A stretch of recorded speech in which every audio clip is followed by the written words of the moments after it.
and Indonesia will each claim 5 spots in this competition, while India, Pakistan, Chinese Taipei, and the Malaysia-Cambodia-Philippines region each gets 4 slots.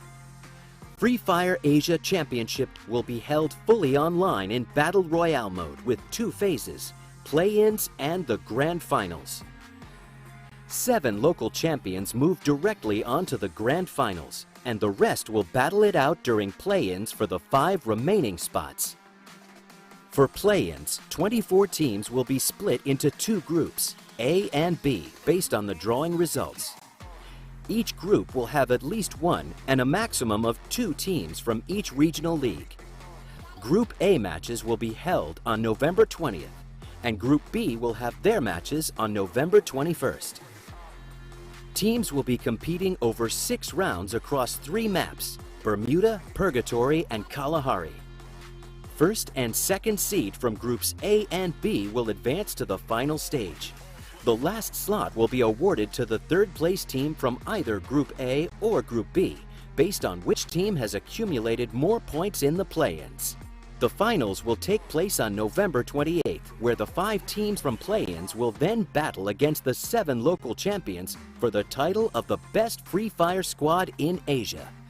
12 finalists will compete together for 7 rounds in 3 available maps, with the last map being randomly picked.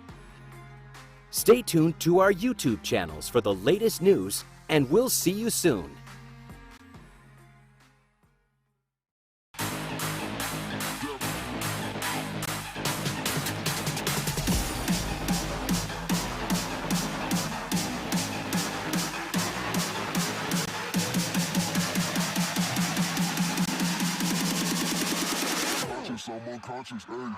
Menurut gua 3 negara yang kuat tuh ada Thailand, Vietnam, sama Malaysia karena mereka semua disiplin. FFAC là sân chơi của Việt Nam, Thái Lan và Indo. Các nước còn lại không quan tâm. अगर बेस्ट 3 घंटे की बात बोलूँ मैं Asia championship में तो एक थाईलैंड हो गई, एक अपनी वियतनाम हो गई, इंडोनेशिया हो गई, क्योंकि बिकॉज यहाँ की टीमें वर्ल्ड चैम्पियन भी रह चुकी हैं और काफ़ी एक्सपीरियंस है। तो that's why. Theo mình 3 quốc gia mạnh nhất đó là Thái Lan, Indo và Việt Nam. Thì Thái Lan và Indo đã từng vô địch thế giới. ประเทศที่1ก็ไทยครับประเทศที่2ก็ไทย3ก็ไทยครับ Thailand Vietnam और फिलीपींस फिलीपींस में तो साफ बहुत परसेंट पसंद है थाईलैंड से king of gamer और Vietnam से HQ sports คิดว่ามีทีมไทยกี่ทีมเข้าสู่รอบไฟนอลเหรอครับผมคิดว่าทีมไทยทุกทีมมีโอกาสเข้ารอบไฟนอลหมดเลยครับอยู่ที่จังหวะแล้วก็ทามมิ่งครับ ทั้งหมด5ทีมครับทีมยืนไปแล้ว1ทีมเพราะว่าทีมไทยเก่งทุกทีมครับ Menurut aku Thailand pantas mendapatkan 5 slot tersebut karena mereka menjuarai di turnamen sebelumnya. Mình nghĩ là không, vì chưa chắc biết được điều gì. Tại vì ở chung kết thế giới thì đã có một đội tuyển ở Thái Lan rất là mạnh và họ đã bị gớt lại khỏi chung kết. मुझे नहीं लगता FFAC के फाइनल में थाईलैंड की 5 टीमें होगी। Zone cover करना जरूरी है, लेकिन यहाँ पर ग्रेनेड काम आएगा। बिल्कुल काम आया, काम किया, कीड़ा, उधर ग्रेनेड, टीम से shut down, टीम आपको Menurutku sendiri tim Indonesia yang akan lolos itu insya Allah 5-5-nya bisa lolos karena udah ketahuan dari meta kita dan tim Indonesia emang kuat banget. Việt Nam sẽ có 3 đội tham dự vào chung kết. Gao và Heavy sẽ đi tiếp. HQ và Bốc không có cửa. Vị trí của Mr. 07 đang rong ruổi chiếc xe và mục tiêu anh ta hướng tới là Bird the Sky. Phía này Bell đang lọt vào tầm ngắm. Góc cua này đâm được Bell và tiếp tục dí theo Mr. 07 đang có tầm bắn là quá tốt. Bật ảo quang hộ mạnh chui ra giữa đội hình của Bird the Sky và không có bất kỳ một cửa nào dành cho DQS cùng với Cassin. Có thể tiến công vào vòng bo, cả Mr. 07 ném thêm một quả đầu đạn và đó là quét sạch Bird the Sky chỉ trong một tình huống mà thôi. Tại sao có thể làm được như vậy trong pha xử lý lần này? Đâm ngã đội trưởng, ném lựu đạn, quét sạch phần còn lại của đội hình. Mr. 07 quá tuyệt vời. Quá hay, chỉ có thể nói là quá hay trong tình huống vừa rồi đến từ sói thần mà thôi. Đội tuyển mạnh nhất bảng A, nhất là Gao, nhì chắc là Chelsea.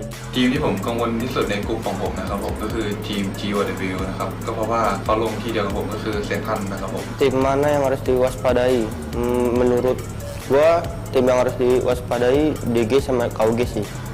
Karena gameplaynya menurut gua lebih konsisten sih. Group A में मुझे जो 3 टीमें टफ लगती है वो एक HQ sports है, क्योंकि उनके पास इंटरनेशनल और नेशनल एक्सपीरियंस बहुत ज़्यादा है, और उसके साथ ही दूसरे पे किंग ऑफ गेमर, उनके पास भी इंटरनेशनल और नेशनल एक्सपीरियंस काफ़ी ज़्यादा है, और थर्ड पे है GOW, वो भी काफ़ी अच्छा खेलती है। Mình nghĩ nếu mà đối thủ mình dè chừng nhất là KOG, vì họ nhảy trùng khu của mình là biệt thự ở map thiên đường. Tim yang terbaik di grupku tim dari SES, KUG sama SISGI. Karena di turnamen sebelumnya mereka menunjukkan performa yang terbaik. King of gamer मुझे पर्सनली बहुत पसंद है क्योंकि FFCS के फाइनल में उनका परफॉर्मेंस बहुत अच्छा था, 1 पॉइंट से बताया गया था। สำหรับผมไม่กลัวทีมไหนสักทีมนะครับ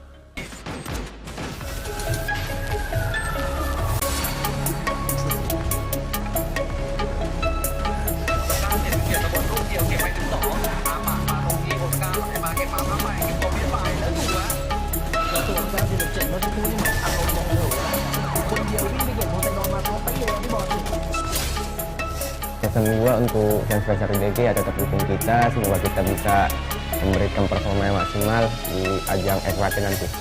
To our supporters, we will do our best to conquer the group stage to enter in the final stage. ก็ฝากติดตามทีม King of Gamer Cup ด้วยนะครับผมเราก็ฝึกซ้อมกันอย่างหนักเพื่อจะให้ได้ผ่านถึงรอบชิงครับก็ฝากติดตามด้วยนะครับวันที่ 22 นี้ครับ Mọi người hãy đón chờ màn trình diễn của Gale tại giải châu Á lần này. Pesan saya buat tim lawan, jangan lupa untuk waspadai tim kami, karena tim kami sangat kompak dalam segi mekanik, dalam mikro dan juga makro. Mr. 05 hãy lọt tô ở chung kết. แล้วก็ฝากถึงฝ่ายตรงข้ามด้วยครับเจอTCGเราหมดตีนะครับของขาว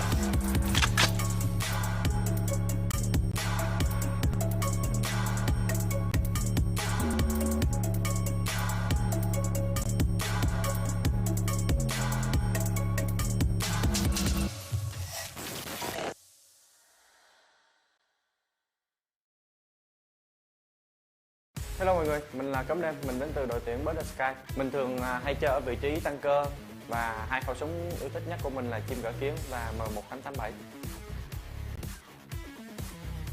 Chào mừng mọi người đến với series thao tác tay cùng tuyển thủ.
This November, we are very excited to announce a tournament dedicated solely to the Asia region. Free Fire Asia Championship, featuring professional local teams across Asia. A total of 31 top pro teams from 7 regional leagues will be competing to determine who is the best in Asia. Vietnam, Thailand, and Indonesia will each claim 5 spots in this competition, while India, Pakistan, Chinese Taipei, and the Malaysia-Cambodia-Philippines region each gets 4 slots. Free Fire Asia Championship will be held fully online in Battle Royale mode with 2 phases, Play-ins and the Grand Finals. 7 local champions move directly onto the Grand Finals, and the rest will battle it out during Play-ins for the 5 remaining spots. For Play-ins, 24 teams will be split into 2 groups, A and B, based on the drawing results. Each group will have at least 1 and a maximum of 2 teams from each regional league. Group A matches will be held on November 20th, and Group B will have their matches on November 21st. Teams will be competing over 6 rounds across 3 maps, Bermuda, Purgatory, and Kalahari. First and second seed from Groups A and B will advance to the final stage. The last slot will be awarded to the 3rd place team from either Group A or Group B, based on which team has accumulated more points in the play-ins. The finals will take place on November 28th, where the 5 teams from play-ins will then battle against the 7 local champions for the title of the best Free Fire squad in Asia. 12 finalists will compete together for 7 rounds in 3 available maps, with the last map being randomly picked.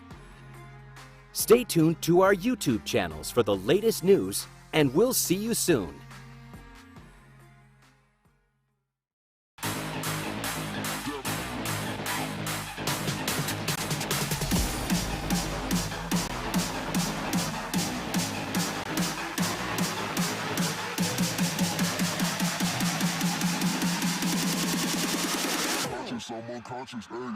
Menurut gua 3 negara yang kuat tuh ada Thailand, Vietnam, sama Malaysia karena mereka semua disiplin.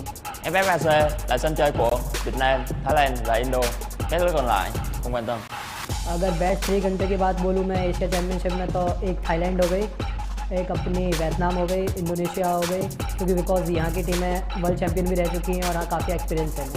तो बस theo mình 3 quốc gia mạnh nhất đó là Thái Lan, Indo và Việt Nam. Thì Thái Lan và Indo đã từng vô địch thế giới. ประเทศที่ 1 ก็ไทยครับประเทศที่ 2 ก็ไทย 3 ก็ไทยครับ Thailand Vietnam और Philippines Philippines मुझे साफ बहुत पसंद है Thailand से king of gamer और Vietnam से HQ sports คิดว่ามีทีมไทยกี่ทีมเข้าสู่รอบไฟนอลเหรอครับผมคิดว่าทีมไทยทุกทีมมีโอกาสเข้ารอบไฟนอลหมดเลยครับอยู่ที่จังหวะแล้วก็ทามมิ่งครับ ทั้งหมด 5 ทีมครับทีมยืนไปแล้ว1 ทีมเพราะว่าทีมไทยเก่งทุกทีมครับ Menurut aku Thailand pantas mendapatkan 5 slot tersebut karena mereka menjuarai di turnamen sebelumnya. Mình nghĩ là không, vì chưa chắc biết được điều gì, tại vì ở chung kết thế giới thì đã có một đội tuyển ở Thái Lan rất là mạnh và họ đã bị gác lại khỏi chung kết. मुझे नहीं लगता FFAC के फाइनल में थाईलैंड की 5 टीमें होगी. Zone cover करना जरूरी है, लेकिन यहाँ पर ग्रेनेड काम आएगा. बिल्कुल काम आया. काम किया. Chira with a grenade. Team there. Shut down. Team out. Menurutku sendiri tim Indonesia yang akan lolos itu insya Allah 5-5-nya bisa lolos karena udah ketahuan dari meta kita dan tim Indonesia emang kuat banget. Việt Nam sẽ có 3 đội tham dự vào chung kết. Gao và Heavy sẽ đi tiếp. HQ và Bốc không có cửa. Vị trí của Mr. 07 đang rong ruổi chiếc xe và mục tiêu anh ta hướng tới là Bird the Sky. Phía này Bell đang lọt vào tầm ngắm. Góc cua này đâm được Bell và tiếp tục dí theo Mr. 07 đang có tầm bắn là quá tốt. Bật hào quang hồ mạnh chui ra giữa đội hình của Bird the Sky và không có bất kỳ một cửa nào dành cho DQS cùng với Cassin. Có thể tiến công vào vòng bo, cả Mr. 07 ném thêm một quả đầu đạn và đó là quét sạch Bird the Sky chỉ trong một tình huống mà thôi. Tại sao có thể làm được như vậy trong pha xử lý lần này? Đâm ngã đội trưởng, ném lựu đạn, quét sạch phần còn lại của đội hình. Mr. 07 quá tuyệt vời. Quá hay, chỉ có thể nói là quá hay trong tình huống vừa rồi đến từ sói thần mà thôi. Đội tuyển mạnh nhất bảng A, nhất là Gao, nhì chắc là Chelsea ทีมที่ผมกังวลที่สุดในกลุ่มของผมนะครับผมก็คือทีม GWW นะครับก็เพราะว่าเขาลงที่เดียวกับผมก็คือเซนทรัลนะครับผม Tim mana yang harus diwaspadai? Menurut gua tim yang harus diwaspadai DG sama KUG sih. Karena gameplaynya menurut gua lebih konsisten sih. Group A में मुझे जो 3 टीमें टफ लगती है वो एक HQ sports है क्योंकि उनके पास इंटरनेशनल और नेशनल एक्सपीरियंस बहुत ज़्यादा है और उसके साथ ही दूसरे पैकिंग ऑफ गेमर उनके पास भी इंटरनेशनल और नेशनल एक्सपीरियंस काफ़ी ज़्यादा है और थर्ड पे है GOW वो भी काफ़ी अच्छा खेलती है. Mình nghĩ nếu mà đối thủ mình về trường nhất là KOG vì họ nhảy trùng khu của mình là biệt thự ở map thiên đường. Tim yang terbaik di grupku tim dari SES, KUG sama SISGI. Karena di turnamen sebelumnya mereka menunjukkan performa yang terbaik. King of gamer मुझे पर्सनली बहुत पसंद है क्योंकि FFCS के फाइनल में उनका परफॉर्मेंस बहुत अच्छा था. एक पॉइंट से बताया गया था. สำหรับผมไม่กลัวทีมไหนสักทีมนะครับ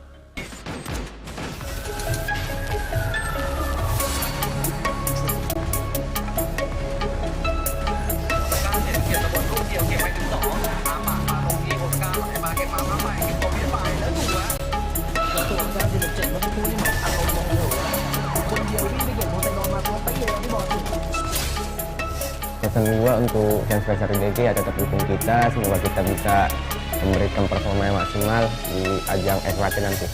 To our supporters, we will do our best to conquer the group stage to enter in the final stage.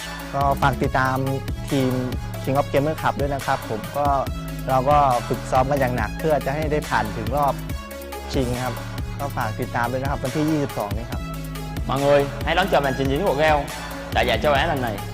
Pesan saya buat tim lawan, jangan lupa untuk waspadai tim kami karena tim kami sangat kompak dalam segi mekanik, dalam mikro dan juga makro. Mr. 05 hãy lộ tô ở chung kết. แล้วก็ฝากถึงฝ่ายตรงข้ามด้วยครับเจอTCGระวังหมดตีนะครับของขาว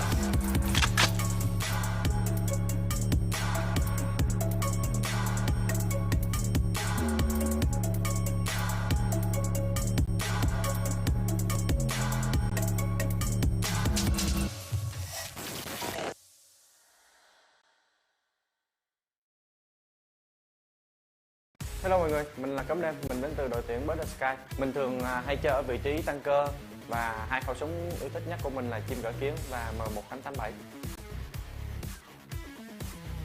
Chào mừng mọi người đến với series thao tác tay cùng tuyển thủ.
This November, we are very excited to announce a tournament dedicated solely to the Asia region. Free Fire Asia Championship, featuring professional local teams across Asia. A total of 31 top pro teams from 7 regional leagues will be competing to determine who is the best in Asia. Vietnam, Thailand, and Indonesia will each claim 5 spots in this competition, while India, Pakistan, Chinese Taipei, and the Malaysia, Cambodia, Philippines region each gets 4 slots. Free Fire Asia Championship will be held fully online in Battle Royale mode with 2 phases, Play-ins and the Grand Finals. 7 local champions move directly onto the Grand Finals, and the rest will battle it out during Play-ins for the 5 remaining spots. For Play-ins, 24 teams will be split into 2 groups, A and B, based on the drawing results. Each group will have at least 1 and a maximum of 2 teams from each regional league. Group A matches will be held on November 20th, and Group B will have their matches on November 21st. Teams will be competing over 6 rounds across 3 maps, Bermuda, Purgatory, and Kalahari. First and second seed from Groups A and B will advance to the final stage. The last slot will be awarded to the 3rd place team from either Group A or Group B, based on which team has accumulated more points in the play-ins. The finals will take place on November 28th, where the 5 teams from play-ins will then battle against the 7 local champions for the title of the best Free Fire squad in Asia. 12 finalists will compete together for 7 rounds in 3 available maps, with the last map being randomly picked. Stay tuned to our YouTube channels for the latest news, and we'll see you soon.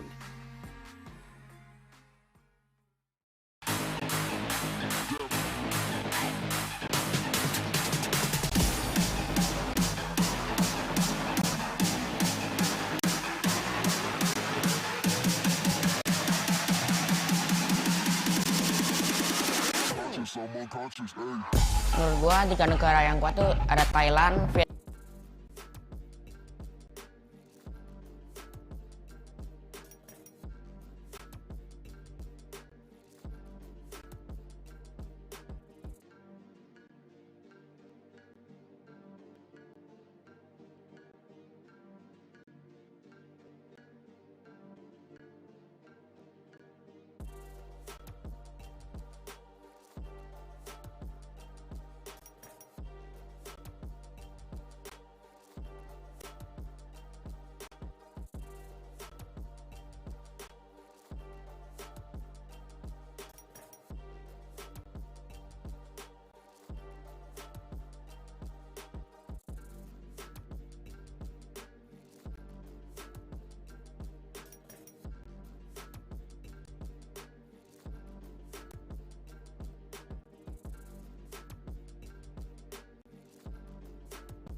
and gentlemen, welcome to Free Fire Asia. My name is Paulo B. Alongside with me is G. And what an excited feeling we got right now dahil marami tayong kakaabangan. A total of 31 teams across 7 regions. G, eto na, all major road lead to us here on Asia Championship. Grabe, Pao, ako excited na ako makita lahat ng teams na magpapalumpungan. Pero bago ang lahat, no, 31 teams. Syempre, yung iba dyan, sure ball na sa finals, sitting pretty na nga, no? So, 7 ang advance matic sa finals, yung mga first placer, every region, and of course, itong mga natitira, maglalaban-laban yan. Merong 5 slot, Pao. Kung may 7 na nakaabang, kailangan pa ng 5 para 12 kompleto, no? 5 pa ang kailangan. So, paano natin kukunin yan? Kaya tayo ngayon nandito sa group stages, no? Day 1 pa lang to. Group A pa lang. And of course, sino ba dapat natin abangan dito, Pao? Nako, marami-rami tayong kakaabangan dahil we have a total. Tulad nga sinabi, total of 31 teams across 7 regions. Bali kasama na doon na yung mga nag-iintay for the grand finals. Pero syempre, paring Vince G, no? Natin lahat ng ating mga viewers to please do follow, share the stream, sabihin ninyo yung mga tropa ninyo na manood dito dahil again, ito isa sa pinaka, hindi naman isa sa pinaka, dahil ito yung pinakamalaking tournament na magaganap here on community. Asia lang naman, guys. Tapos na tayo sa mga majors, sa mga kanya-kanyang country, sa mga kanya-kanyang region, and right now, eto na, kumbaga best of the best ang magaganap ngayong araw. Grabe, no? So, sobrang init ng araw na to. Alam bang meron sa Group A, Pao? Meron lang naman dito ang ating Philippines very own, no? Sap Death Wish. Pero bago natin sila ipakilala, ayun lang naman inaabangan natin, no? They came from the FCP. 4th place lang naman sila. Hindi sila yung nanguna, pero at least nakaabot sila dito sa ating Free Fire Asia Championship, no? So, ang gagawin lang naman nila dito is to battle their way out para makakwalify sa ating finals. At syempre, guys, alam ko, nandito kayo para tumutok hindi lang sa code, no? Tumutok kayo para suportahan ng ating Philippines very own Soft Death Wish. Kahit saan clan pa kayo nang galing, kahit saang lupalo pa kayo ng Pilipinas nang galing, iisa lang ang layunin natin ngayon eh. Suportahan ang sariling atin. Filipino team, Soft Death Wish, let's go! Ako guys, disclaimer lang, walang ka-bias-bias na casting yung magaganap ngayon dito, guys. Walang ka-bias-bias. Pero again, nakakatuwa doon kasi I'm seeing a lot of posts, lalo-lalo na sa mga kanya-kanyang orgs, no? Dati, sila watak-watak sila dahil syempre may mga kanya-kanya silang team na nag-represent ng organization nila, ng management nila, dun sa from the FFPO to MC. Pero right now, iisa lang talaga yung chant nila it is for the Filipino team na nagre-representa ngayon dito sa Asia Championship. So, hindi naman natin malaman na aabot. And speaking of aabot, guys, 3 tayo magkikita dito. Kaya there's no room for error na magaganap for our teams. Parang ano ba ang pinagkalabanan nila ngayon sa, syempre, hanggang Grand Finals? Grabe, Pao, nakita nyo naman sa screen, guys, 400k lang naman. US dollars pa yan, hindi pa peso yan, no? Ang magcha-champion sa ating FFAC, mag-uwi ng tumadaking na 80,000, hindi pesos, US dollars lang naman, guys. Napakalaking pera ang pinaglalabanan dito. Second placer, 50k. Third placer, 30k. Fourth placer, 25k. 5th to 6th, 20. 7th to 9th place will take home 15. At of course, yung mga matitira dyan, mag-uuwi pa rin ng 10,000 US dollars. Hindi ka uuwing luhaan. Kahit kulelat ka, may uuwi ka pa rin. And of course, Pao, pakilala natin kung sino yung mga players na maglalaro ngayon sa ating Group A. Yup, nandito tayo ngayon for our Group A survivors. We have the DG, KOG, nandito rin yung HQ Esports. Siyempre, none other than ang mga bida natin, lalo-lalo natin si Corey McCrory. We have the SAF, the SAF, the Epic. We have the G Sports. We have the No Chance at All. Siyempre, we have the Desi Gamers. We have the Size ZG Raiders. We have the Number King 5 Mutants. And siyempre, to complete our Group A survivors, dito natin, we have Funk. And then, yung SES natin. So, again, yung mga teams na kakaabangan natin ngayong araw na ito, guys. So let's all hope for the best for our staff. Syempre, no? Ito, no? Alam naman natin, hindi naman natin alam talaga na parang gulo no. Alam natin pero di natin alam, no. Pero bago natin mag-usapan yan, medyo dahil na-excite na ako. Here are his point system ganito. Chef, 12 points para sa ating second placer will receive 9 points, 8 points naman sa third place, fourth place naman with 7 points, place with 6 place with 5 points naman sa 7th place, 8 rank 8 with 0.9 with 2 points, rank 10 with 1 point, and syempre sad to say for 11th rank and syempre in 12th rank natin will receive no point at all. Pero syempre tayong kill basis dito which is 1:1. 1 kill it is equal for 1 point. Of course, siyempre paglalabanan dito pa, no, hindi lang placement, no, hindi lang yung first placer, hindi lang paramihan ng buhay yan. Kailangan maging aggressive sila in terms of kills. And of course, eto na ang ating mga naka-schedule na mapa para sa araw na ito, no. Starting from game number 1, simula tayo sa Bermuda, then Kalahari kasunod. After niyan, Purgatory, tapos paulit-ulit lang yan hanggang sa makadalawang beses tayo, guys. So pin ko pag kumulenat kayo sa isang map, kunwari Bermuda, bakit nang simulan nyo? Pwede kayong bumawi sa Kalahari or pwede kayong bumawi sa next map. So, ang pinakamaganda dito is you have 2 times where you can play in the map of your, kung saan kayo komportable. Yun nga, no? Malay mo, ibang teams komportable sa Bermuda, yung iba Kalahari, yung iba Purgatory. If disadvantage nila, pili ko, gagamitin nila yan pa as an advantage para makapanlamang eh. Yup, and for me, I'm so excited for the mangyayari sa Kalahari, no? At ang kagandahan dito sa Grand Finals, isang mapa ang hindi pa natin kumbaga parang parang all out war na mangyayari, pero again, I think this will be the ES Frank. We have Bara, not then Frank, and again, isa-isa nating nakikita dito. Ay, ang dami nga niya, no? Starting for, yun, SES and then DG Esports, as you can see on our screen, dahil sobrang bilis, hindi na namin sila ma-mention, pero namnamin nyo na lang, guys, kung sino yung mga players na yan. Ito, isa pang DG yan, Desi Gamers Esports. They're from India, and ang kasunod nila dito, and of course, ito na, Subnet Wish! Woo, Philippines very own, ha? Guys, hindi kami biased, pero excited lang kami na maglaro sila Damon, 4Bits, Let's Go, Macrory, and Toxic. Guys, ganun lang yun. Yeah, let's see. Kasi eto naman ito, guys, ibang mga magaganap dito, paring Vinci. To FFO, ibang meta. MCP, and in here on the Asian Championship, syempre, kanya-kanya na yung mga kumbaga basa gaming na yan. Pinanood nila yung mga teams from their own region majors. Alam na nila kung paano sila gumalaw, alam na nila yung rotation, dropping point, free meta, yung mga gamit nilang barrel. And dito, may iba na yung meta na makikita natin. Siguro may mga kita tayong car play from the FFPO, and right now, mabibring back dito. The grenade from the MCP, gamit-gamit. Syempre, yung ating SAF, yung unang Granada King natin, no? Si Connor McRory. Siguro, hindi na dito dahil iba na yung meta, iba na yung loadout, iba na rin yung kanilang mga gana.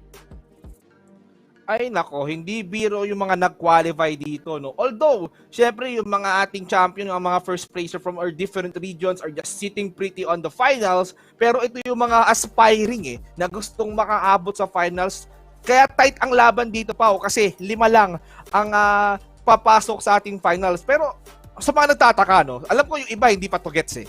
2 lang naman ang I mean every group, 2 lang ang papasok. Ito group A, 2 kukunin natin, group B 2.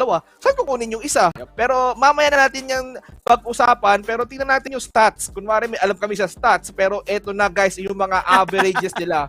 Tingnan mo naman, HQ ang 2,551 pero mas lamang pa rin ang ating KOG, guys, no? Pero dikit na dikit ang laban, HQ just getting the second final rank. Hindi po 2RD yan, second yan, guys.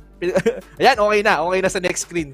Now from HQ Esports has an average damage of 881 at yung team niya lang naman na HQ nakakuha ng isang buya. So Neo now is, I think, the top fragger of this tournament. So we have to watch out for Neo now, and for Kevin 59, siya ang sumunod. So 802 average damage. Naku, nakakakabato kalaban, no? So ang kailangan gawin dito ng mga teams, hindi lang Safa, pati yung mga makakakita sa kanila, rat-ratin to ng balay.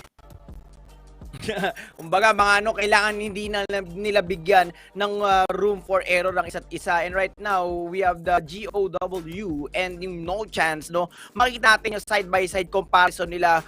When ahead dito yung ating GOW average headshot. Kung kumbaga talagang makikita natin na asintado yung ating mga tropa from the GOW. Meanwhile naman, here on the No Chance at all, makikita na nadidisseminate naman na maayos yung kanila from the average kills, average and also yung body damage. So maganda yung pinapakita. Meron tayong meron na kumbaga Sniper King, meron naman dito damager. So makikita natin labo-labo na. This will be a disaster for us. And syempre, this will be entertainment for us too, di ba? Dahil makikita natin yung mga best teams ngayon. Puro pagkatapos ito, paring Vinci, makakakita tayo ng ibang meta, tapos makikita na natin yan mamaya pag naglaro tayo sa game mismo, no?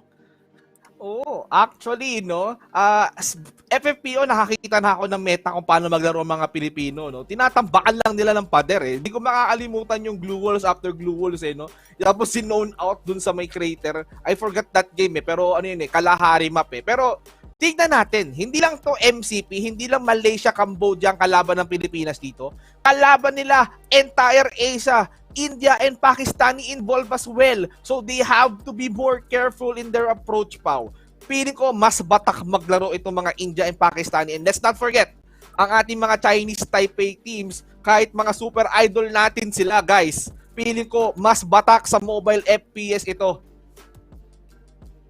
Yap, kumbaga talagang iba talaga yung trade ng mga ibang region, and lalo na yung syempre yung Philippine representative din natin, dahil oras, dugo pa, syempre puyat ang ginugol nila, binigay nila for again this free fire community, sa lalo na sa PH community, no, para lang may representa at may raise yung flag. Dahil kasi nakita ko kanina paring Vinci, yung mga ini-interview yung mga respective players ng kanilang team.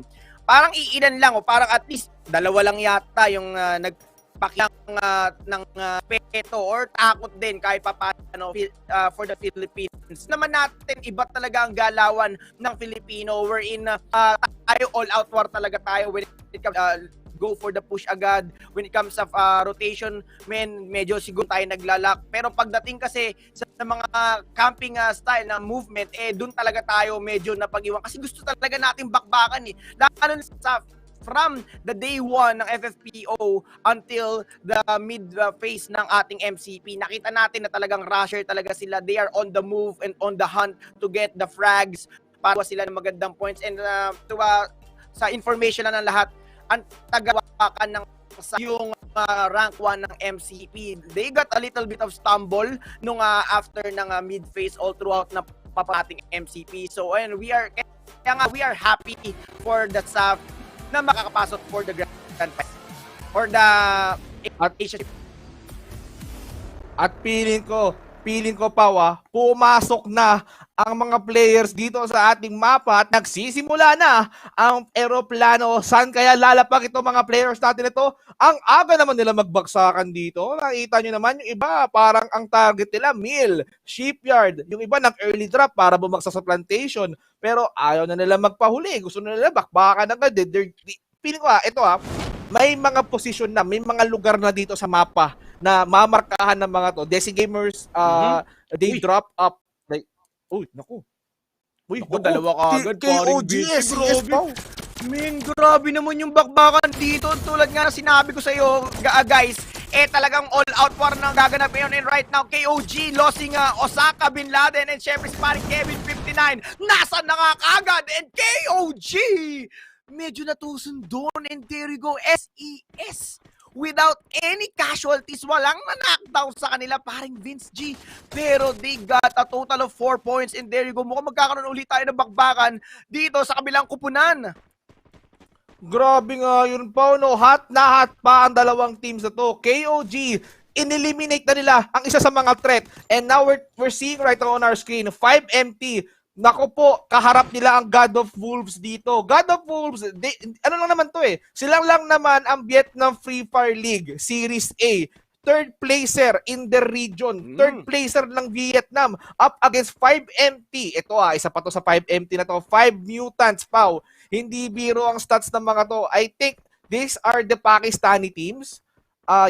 Free Fire Pro League Pakistan Season 2. Second placer. Inagaw lang kasi ng Pakistani eh. Yan, hotshot pa nga nag-champion sa Pakistani. Pero, of course, let's change. Makrorin ako nahiwalay Nako, alam naman natin na ganun talaga ang gameplay ni paring Connor McCrory, no? He is just rotating and getting some information for his team, no? Para at least kahit paano alam nila kung saan sila iiwas at alam nila kung saan sila mag-flock. And syempre, ganun din sa mga team dito. Alam nila yung mga dropping point na ng mga teams na malapit sa kanila na pwede nilang i-go at pwede nilang hindi i-engage. And right now, here for our aerial shot, N1K, the number 1 king, will try to engage with the HQ Esports. Pero uy, nako si Juwang tumalong dito. Tingnan natin. And Fatber nandito na sa sobrang pat. Nakita niya ang kanyang body. And there you go, Artemis. Mukhang magkaka-arthritis dito. Pero hindi, pinaload niya yung kanyang kalaban sa kanyang harapan. 2v1 situation. Talaga mapapatype ng easy-weezy. And watch yan with a follow-up. Just to make sure na hindi sila makaka-cancel out. Pero Fatber from above and below right now. Naku, clearing operation dito sa rooftop pa rin, Vince G. Kaliwat kanan. Let the bodies hit the floor. Ika nga nila. Grabe nga yun. Yung number 1 Kings natin dito, naging number 11 pa nga. Tinulak lang naman ng HQ Esports. Second placer ng Vietnam, mga kaibigan. Mukhang gigil na ang tropa ng HQ natin dito. Pero hindi natin pwedeng kalimutan na si McCrory nasa paligid lang. At feeling ko, hindi na yata kumpleto ang ating soft death wish. At tignan natin sa ating mapa kung nasaan na sila. Yung isang member ng SYZ nagsusulo dito sa Rimnam Village. Si McCrory na lang ang nakita natin sa mapa. Nasa na ang kanyang kakampi? Nako po, McCrory, I think, he needs to be more careful. At merong isang player ng SAP na nasa may corner ng ng mapa. Hindi natin alam kung sino yon, pero 2 men na lang ang SAP. No, ako I will love just to give appreciation sa ating prod. Ang ganda na. Guys, eto lang na para tayo nanonood ng balita, no. We have the aerial shot na makikita natin yung surroundings. So this will be will give a lot of information for us, lalo na sa mga analysts diyan ng mga teams, mga kanya-kanyang teams. Alam mo ko naman nanonood sila.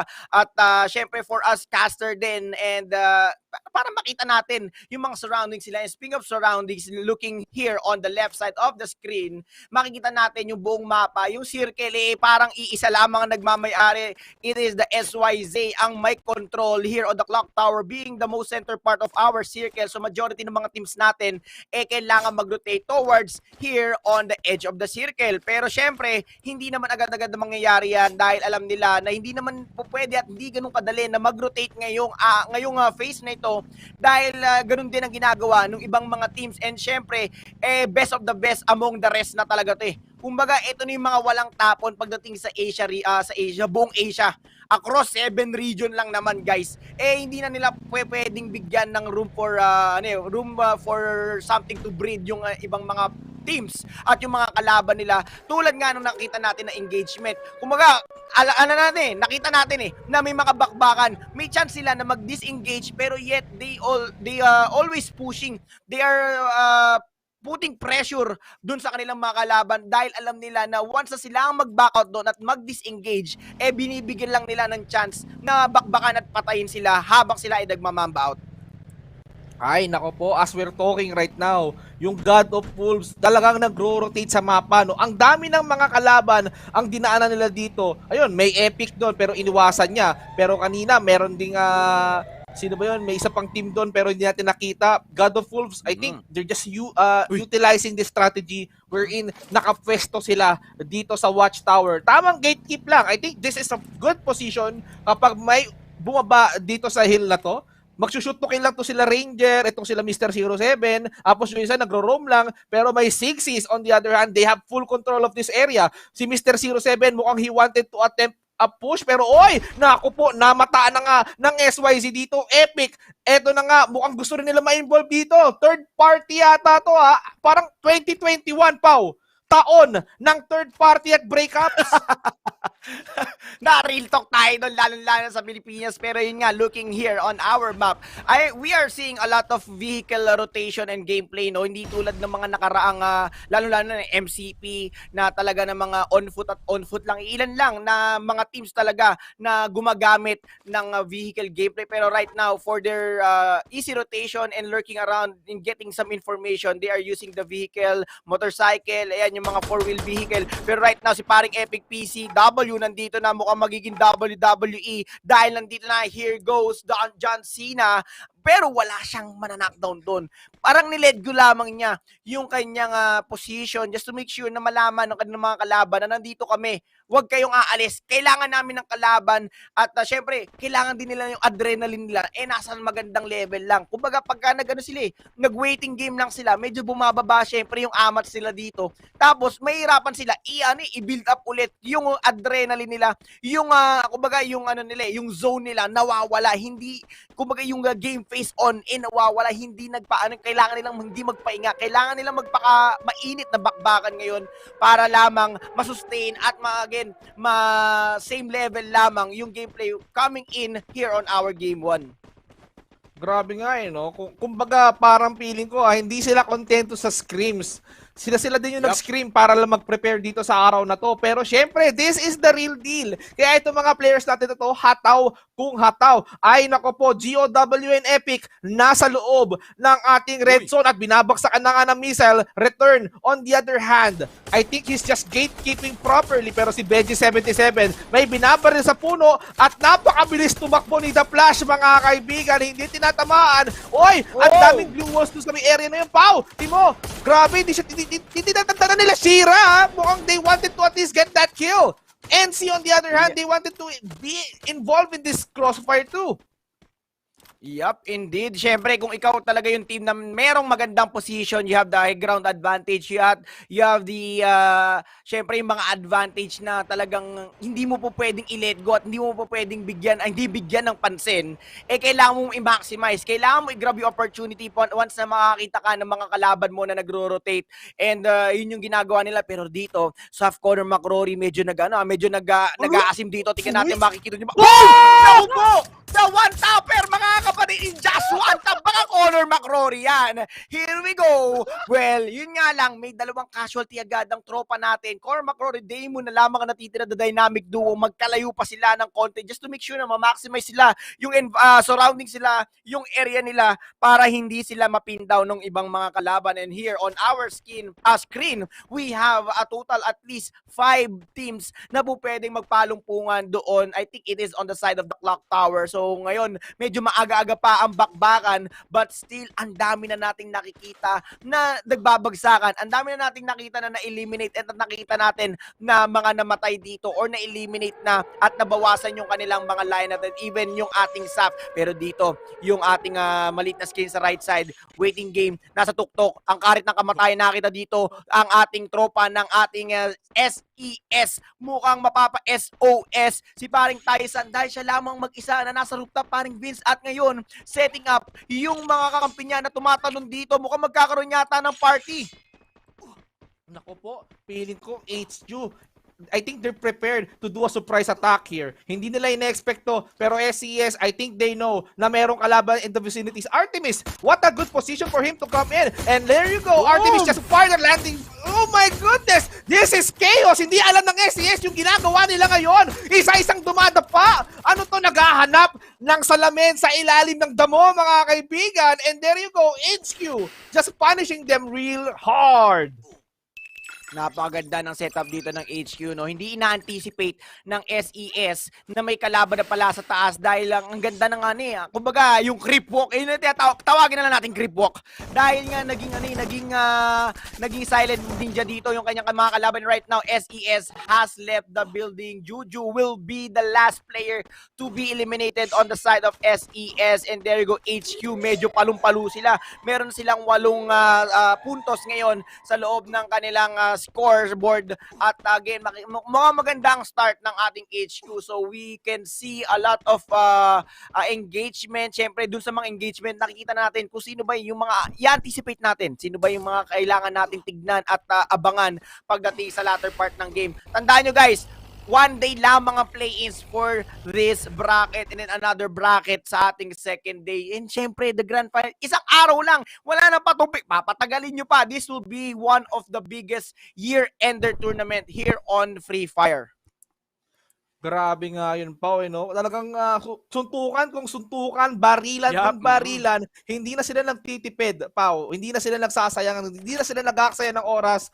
Kailangan nila makakuha ng maraming buya at maraming kill. Since dalawa lang naman ang sure ball na slot na papasok ka sa finals. And of course, 5 ang kailangan. Sikutin dalawa, Group A, Group B. Ito yung sinasabi ko kanina. Saan manggagaling yung pang-5 member? Ito yung tanong ng lahat. Mali mo, ano yan, tawag dito. Mali mo, CE na yan, Team CE, Caster Esports sa palayan, guys, para makahati na kami. Mali mo, makahati na kami sa Prizepool, pero yun na nga, no, kaabang-abang talaga. Yung mga pwede nating i-unfold here on the FFAC, no, talagang hindi lang mga teams ang abangan, kundi yung mga story na may i-unfold natin kung paano sila na-eliminate, paano sila nag-struggle, paano sila nanalo, at paano sila nag-maintain ng score, yung mga rotation. So, there are a lot of questions, there are a lot of story to be unfolded here, kaya dapat hindi nyo i-miss out ito bukod sa mga codes na pwedeng ipamigay. Kaya kung sa inyo guys, i-follow at syempre i-share nyo na yung ating stream dahil again, this is only the day number 1 here on the play-ins for the Group A. Another set for us tomorrow, kaya iba na naman ang makikita natin. Kaya medyo mahirapan tayo dito, Caster, lalo-lalo na yung mga analyst. Kasi iba yung ipapakita, iba yung iyahain nung Group A for the day 1 and yung Group B for the day number 2. And speaking of iyahain, mukhang hinahain na dito ng 5 mutant yung kanilang mga sarili sa side ng DG. Pero mukhang Digimon to Pokemon, mga kapatid. And there go with the frag grenade. Ito na bakbakan sa seaside. Ang Coconut Lumber nandito na, pero si Walin, naku po, wala stick kung pumitik. 2v1 situation, pero hindi pa sila sayahan. 3-1, mga kapatid. Grabe naman yung flank ni Walin doon. Wala stick kung pumitik. Ibang klase ang ating DG, no? Mukhang prepared na sila. At tinanggal lang naman nila yung 5 mutants dito. 5 pala kayo, 4 lang ang kailangan sa Free Fire. At third party. Epic dumadaan, may caravan, kaibigan. May F1. Kala ko may lumadating gani, may Formula 1. Alam mo? Ang ganda ng tulog, pero mas maganda yung placement ng DG. I think hindi alam ng Epic na nandito sa likuran nila. Kakatapos lamang kumarne ng mutant dito, yung ating team DG. Ngayon naman nagkahiwalay sila. 2-2 split ang nangyari sa Epic. Dalawa ang kalaban ng magkabilang squad. NC, na mukhang mapapatalagang NC. Mukhang from NC to NT ang sasabihin natin sa Epic. And there you go, sila Vegeta, nasarapan na. Pero yet, eto na yung mga glue wall. Syempre, mga Coronas, just to make sure na masubukan nila na i-dodge yung kanyang mga bala at syempre yung damage yung kanilang mga kalaban. Pero again si Shira, again shaking and baking sa loob, pinapalibutan niya yung sarili niya dito ng global just to make sure na hindi siya mamamatay at hindi mapupuruan yung kanyang HP. And right now with the bandage, meron siyang grenade launcher dito na dapat na ma-utilize siya na maayos, pero mukhang naipit siya parang Vince. Naku po, yun yung pinaka-ayaw mo mangyayari, no? Malibutan mo yung sarili mo ng blue wall para hindi ka masaktan ng kalaban. Pero yung zone ang sasakit sa'yo, ang mananakit sa'yo. Pati ba naman pagsakit, hindi ko na alam. Pero si Shira mo ang gustong manakit. Pero nakatapo siya dito. Yung iba, nasa labas ng zone. Pero naghahanap sila ng pwesto dito. Tamang bandage gaming, pero this is very chaotic. The circle is now compressing. At yung mga teams nagtipon-tipon, no chance. Wala na kayong tsansa para makabuya ngayong game na to. Yung HQ, sinisecure lang nila yung position nila. Pero look at Sap, nag-gatekeep na lang habang yung iba nagpapatayan na, Pau. Yup, nagpapatayan. There you go, another team just left the building. And SYZ, grabe yung mga engagement dito, parang Vince G. Pagkatapos ng isang squad wipe, kung halos lahat Men, kumpleto ba? Meron tayong nakikita na knockdown pero nakokompleto nila yung lineup nila after one battle, one engagement. Hindi tulad ng mga nakasanayan natin na yes, meron kang kailangan maialay or meron kailangan mapita sa grupo nyo bago kayo maka-eliminate. Pero grabe naman dito si Ben Diesel, gamit yung motorsiklo. Hoy, anong ginagawa mo dyan? Masyado ka papansin. Bakit ka pumunta sa No Man's Land? Nandito ka ngayon sa pwesto namin. Ako kinikita, binabarag. Patrick, nasa si SpongeBob. Nakita niya na ngayon si Finding Nemo with a frog grenade. Ito ang bakbakan sa ilalim ng tulay ng Pasig. And there you go, GOW with a go. Yes, you are now gone and go ngayon sa lobby. 5 teams na lang, 5 squads na lang ang maglalaban-laban dito. Yung ibang teams na bawas, nag-gatekeeper yung Epic, unting nalulusaw sinang mga kaibigan, dumapa dahil sobrang sakit na ng zone. At yung iba naghahanap ng pwedeng pandagdag sa puntos. Ito na yung sinasabi nating mga kill na pwedeng mag-contribute para umangat sila. Pero si Liam, mga kaibigan, tignan mo yung buhay, sobrang baba. He's just trying to bandage himself out. Pero may nakikita tayo nagbabato pa. Yung 6-6, hindi tinatantanan yung Epic. Pero just around the corner. Oy! Return! Bakit hindi mo binalik yung damage? And DG is now out! Buhay pa ang SAF! Yup, buhay pa ang SAF, pero kumpleto pa ang ating HQ. Pero oh my goodness, si Tyson with an amazing sniper rifle. Pero again, isang knockdown dito and it is Conor McRory Damon na kung pinapakulan sila ng bala ngayon. Ang HQ ang may-ari at may control sa ating lobby. Tingnan natin kung makakabawi ba ang SAF at unti-unti na tayong medyo nawawala ng pag-asa. Pero yet, syempre Pinoy tayo hanggat may oras. Larga na lang larga and Tyson with an amazing sniper once again. SAF has been eliminated. 4v2 situation in favor of our HQ. And there you go, HQ holding on to their spot and their position. Pero nako, binakbakan ni Ratrat. And there you go, bakbakan sa loob ng energy ball. And there you go, tumaba ka. Neo now ngayon. Right now, on my feet, mga kapatid. Artemis nandito na with a follow-up. And on, yung mga blue wall meta is now showing off ngayon. Return of the comeback is real. Baka penduko yan. And ito na ang bakbakan sa ilalim ng puno ng buko ngayon.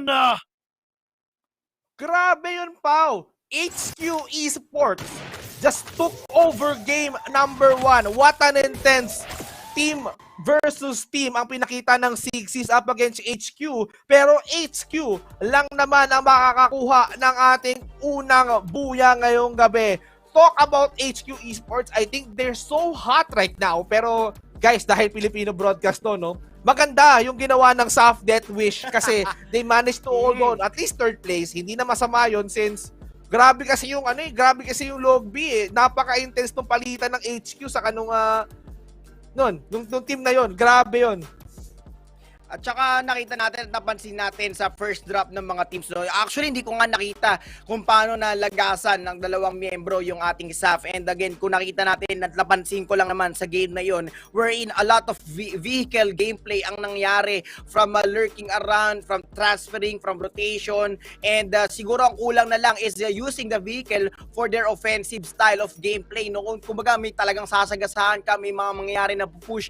Pero yung vehicle na nakita natin, ang kaliwat ka, ang daming teams na gumamit for the vehicle gameplay. Ang dami ko rin napansin for the rooftop placement dahil syempre medyo walang masyadong magandang high ground capability itong mapa natin sa game number 1 and they use the rooftop of the building just to make sure na meron silang mga high ground advantage sa kanilang mga team. And syempre HQ, talking about HQ men, paring Vince, 4-man strong alive, getting in and out of the game number 1 with an amazing kill points. Ang dami nilang winasak na team, ang dami nilang sinagasaan, and isa na ron yung ating dynamic duo ng SAF.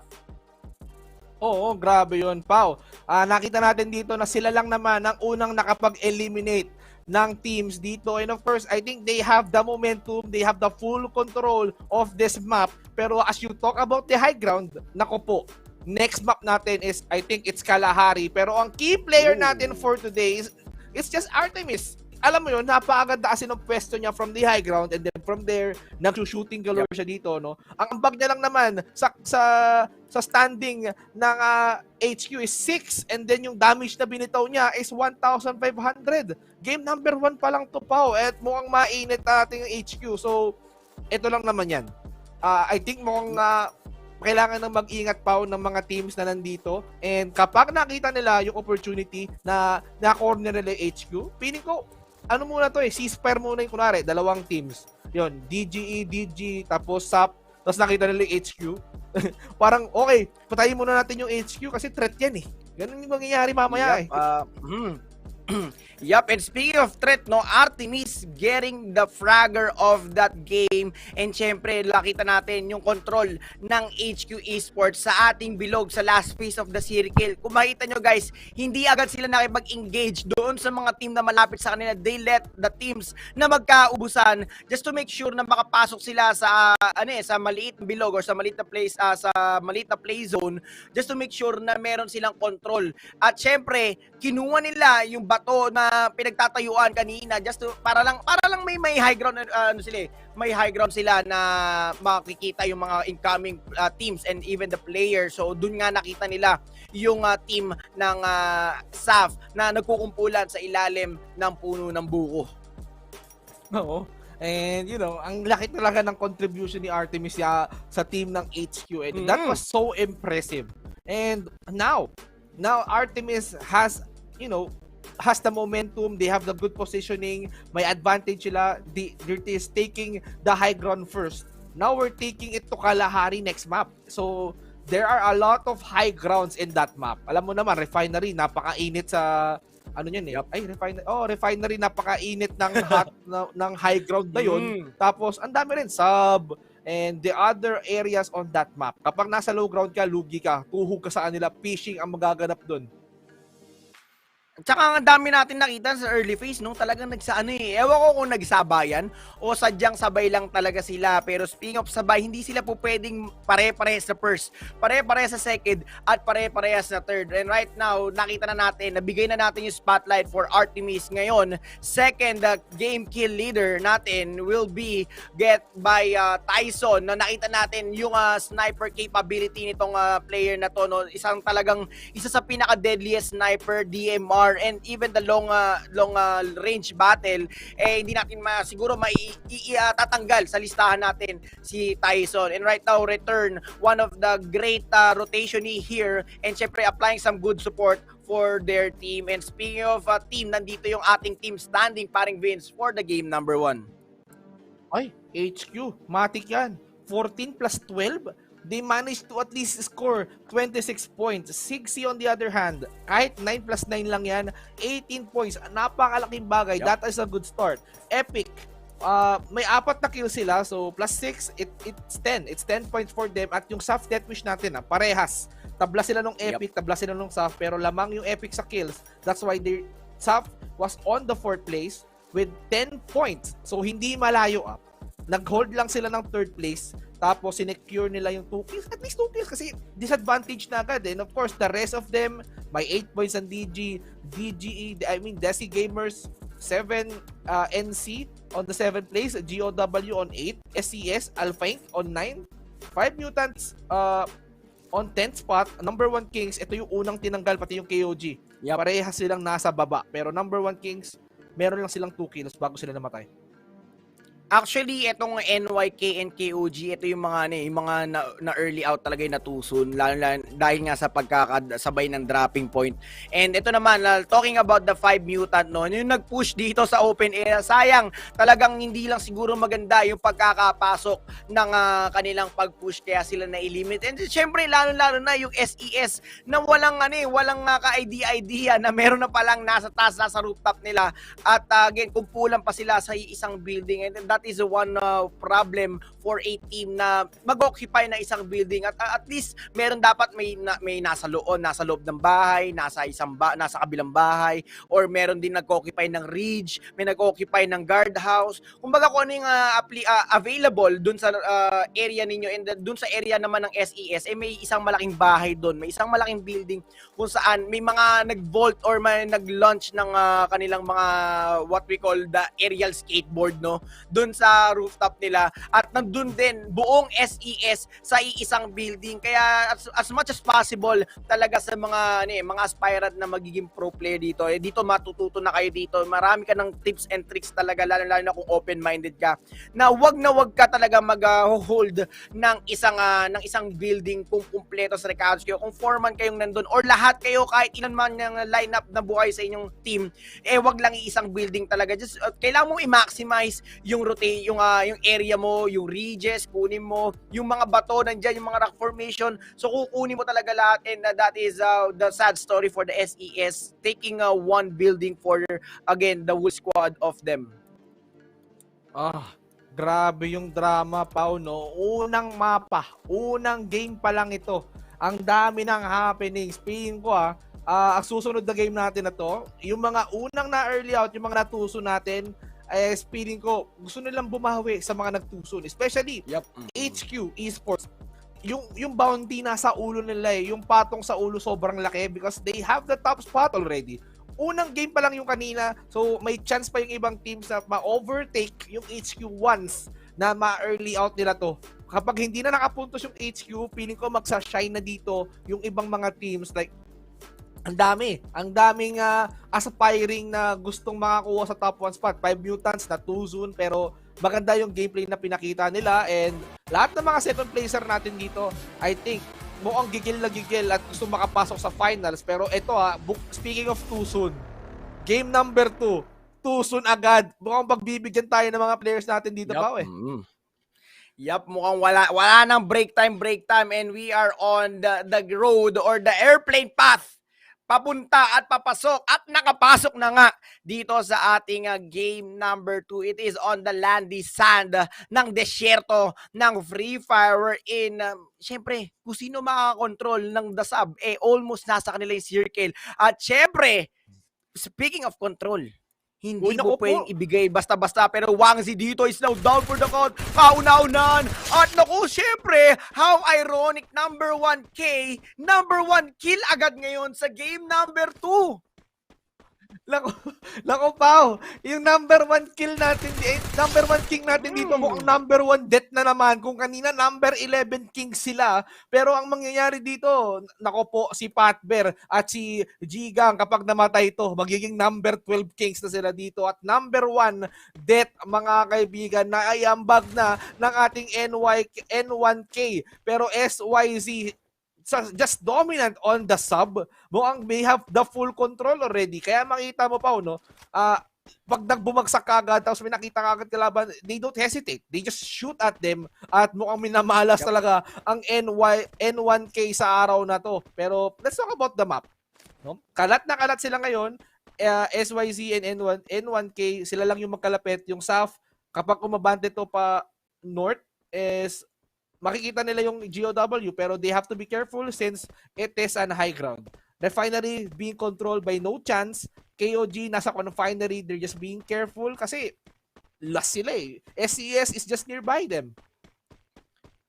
At makita naman natin dito, si Fatbear hindi na makaalis nga doon sa position nila. Ito si Jigo nga na-outcast na papunta na sa mapa sa game number 3, and there you go.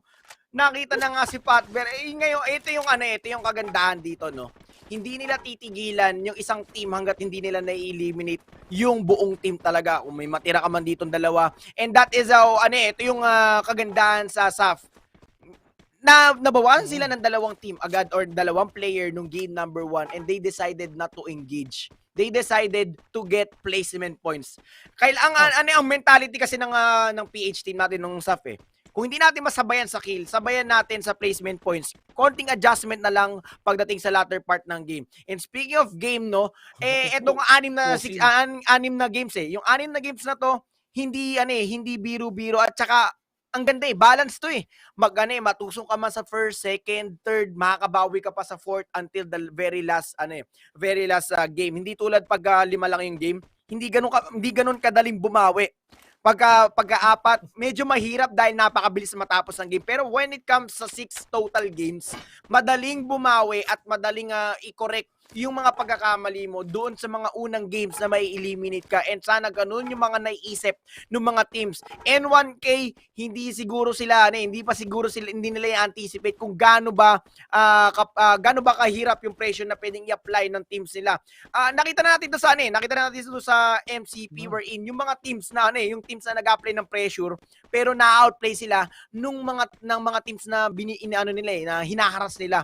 Kumbaga, tatakutin nila yung mga unang teams na bababaan nila, pero once na nalaman ng team na yon kung paano bumawi at i-defend yung sarili nila, doon yung weakness nila. And speak of weakness, nandito si Neo now, mukhang now or never. Liam, nalalapitan na dito si paring Neo, and again, delikadong position kay Neo dahil ako po, isang bandihadong epic fail ang iyong position. Uy, nako, speaking of which, N1K mukhang na-eliminate na. They are the first to be eliminated in this game. Pero yung aksyon, nasa HQ. Epic, on the other hand, nahulog lang naman sa patibong ng ating HQ. At nagbato na nga ng nades. And of course, sumabog na nga sa mukha nila. Epic, may nakatapang isa. And HQ Tyson, mukhang ayaw nila tantanan to. They have the good position here, Pao. Ang ganda, tulad nga sinabi ko, no, hanggat may engagement, hindi mo pwedeng mag-disengage kasi once na nag-disengage ka at paunti-unti ka nag-mamba out, ikaw yung nagbibigay ng butas para sa team mo ma-eliminate. And right now, ito yung binapakita ng HQ na si Neo now nasa tagilid na position. And right now, makita mo, buo-buo pa rin yung Epic, mukhang sila pa ang nahihirapan doon. Epic got the advantage. 4v1 situation, malayo yung tatlong teammates ni paring Neo doon sa position niya, pero yet hindi nila na-eliminate si Neo. At nakita mo yung grenade na pinakawalan kanina, no? Saktong-sakto yung glue wall for the bounce back of the frag grenade just to make sure na hindi tamaan, hindi mag-ignite doon malapit sa katawan niya at hindi siya nabawasan doon. Pero looking here on the right side, nako, hindi pa pwede to. HQ, mukhang kailangan talaga nilang i-hold yung kanilang position sa top number 1, sa rank number 1, pero si PCW mukhang mapapatap out na dito, and Epic isa-isa nang nalalagasan. And yes, I've said it again, epic fail ang nangyari doon sa engagement nila between Epic and HQ. Buhay pa naman ang Epic dito since we still have 11 squads remaining in this map. Pero bakit si Neo now? Gusto yata niya magpaka-Undertaker dito. Umuusok lang naman ang kanyang motor, pero wala siyang pakialam. Gusto nila mag-road trip dito at mag-hunting ng natitirang member ng Epic, at si Iyo hindi lang naman nalalayo. Pero hindi na nila ipo-pursue to since ito na ang ating Dunya Games Esports. Nasa may malapit lang. So I think Neo now and the rest of the HQ squads, they're hungry for kills. Wala silang pakialam sa placement points. Bonus lang na sa kanila yun. They're just hungry for kills. They want to stack up and kill points rather than placement points. Siguro sinisecure na talaga nila yung foundation ng scores nila ngayon, no, with the kill points. And syempre sa latter part ng games, makikita na natin na mag-hold on na muna sila. Medyo kalmado literal na lang. Pero dito mukhang hindi magiging kalmado. SYZ kalaban dito yung ating mga GOW. And Nicki Minaj nandito na going in for the push using that motorcycle. Grabe naman yun. Tulad nga na sinabi ko sa iyo, minamaximize sila yung gamit dito ng mga vehicle, pero niraratat. Mr. Ever, mga kapatid! Naku po! Eto na si Undertaker going in with another take. Oh my goodness! Pinasok sa loob! Malamatrix ang kalawan! Para parking, going in with a frag grenade. Tingnan natin kung kukonekta si Power Ranger na lang natitira sa GOW. Nasaan na? Mukhang mag-go-go kayo sa labi ngayon. Grabe ang bakbakan na SYZ without any casualty. 8 kills in total. Mainit na mainit. Nakita mo parang Vinci, slow motion yung pagkakatalsik sa loob ng bahay. Dito ka lang makakakita na ang parking nasa loob mismo ng building. Ibang literal klase. Na crash. Crash. Bunggo, wala silang pakialam, Mau. Binunggo nila kahit mag-slow mo siya bumagsak. Napakaaga ng Matrix. Feeling ko December pa yun, saka January. Advanced screening yata ito pa, Grabe yun. Nakita yung motor nasa loob pa. SYZ, what an amazing play for them.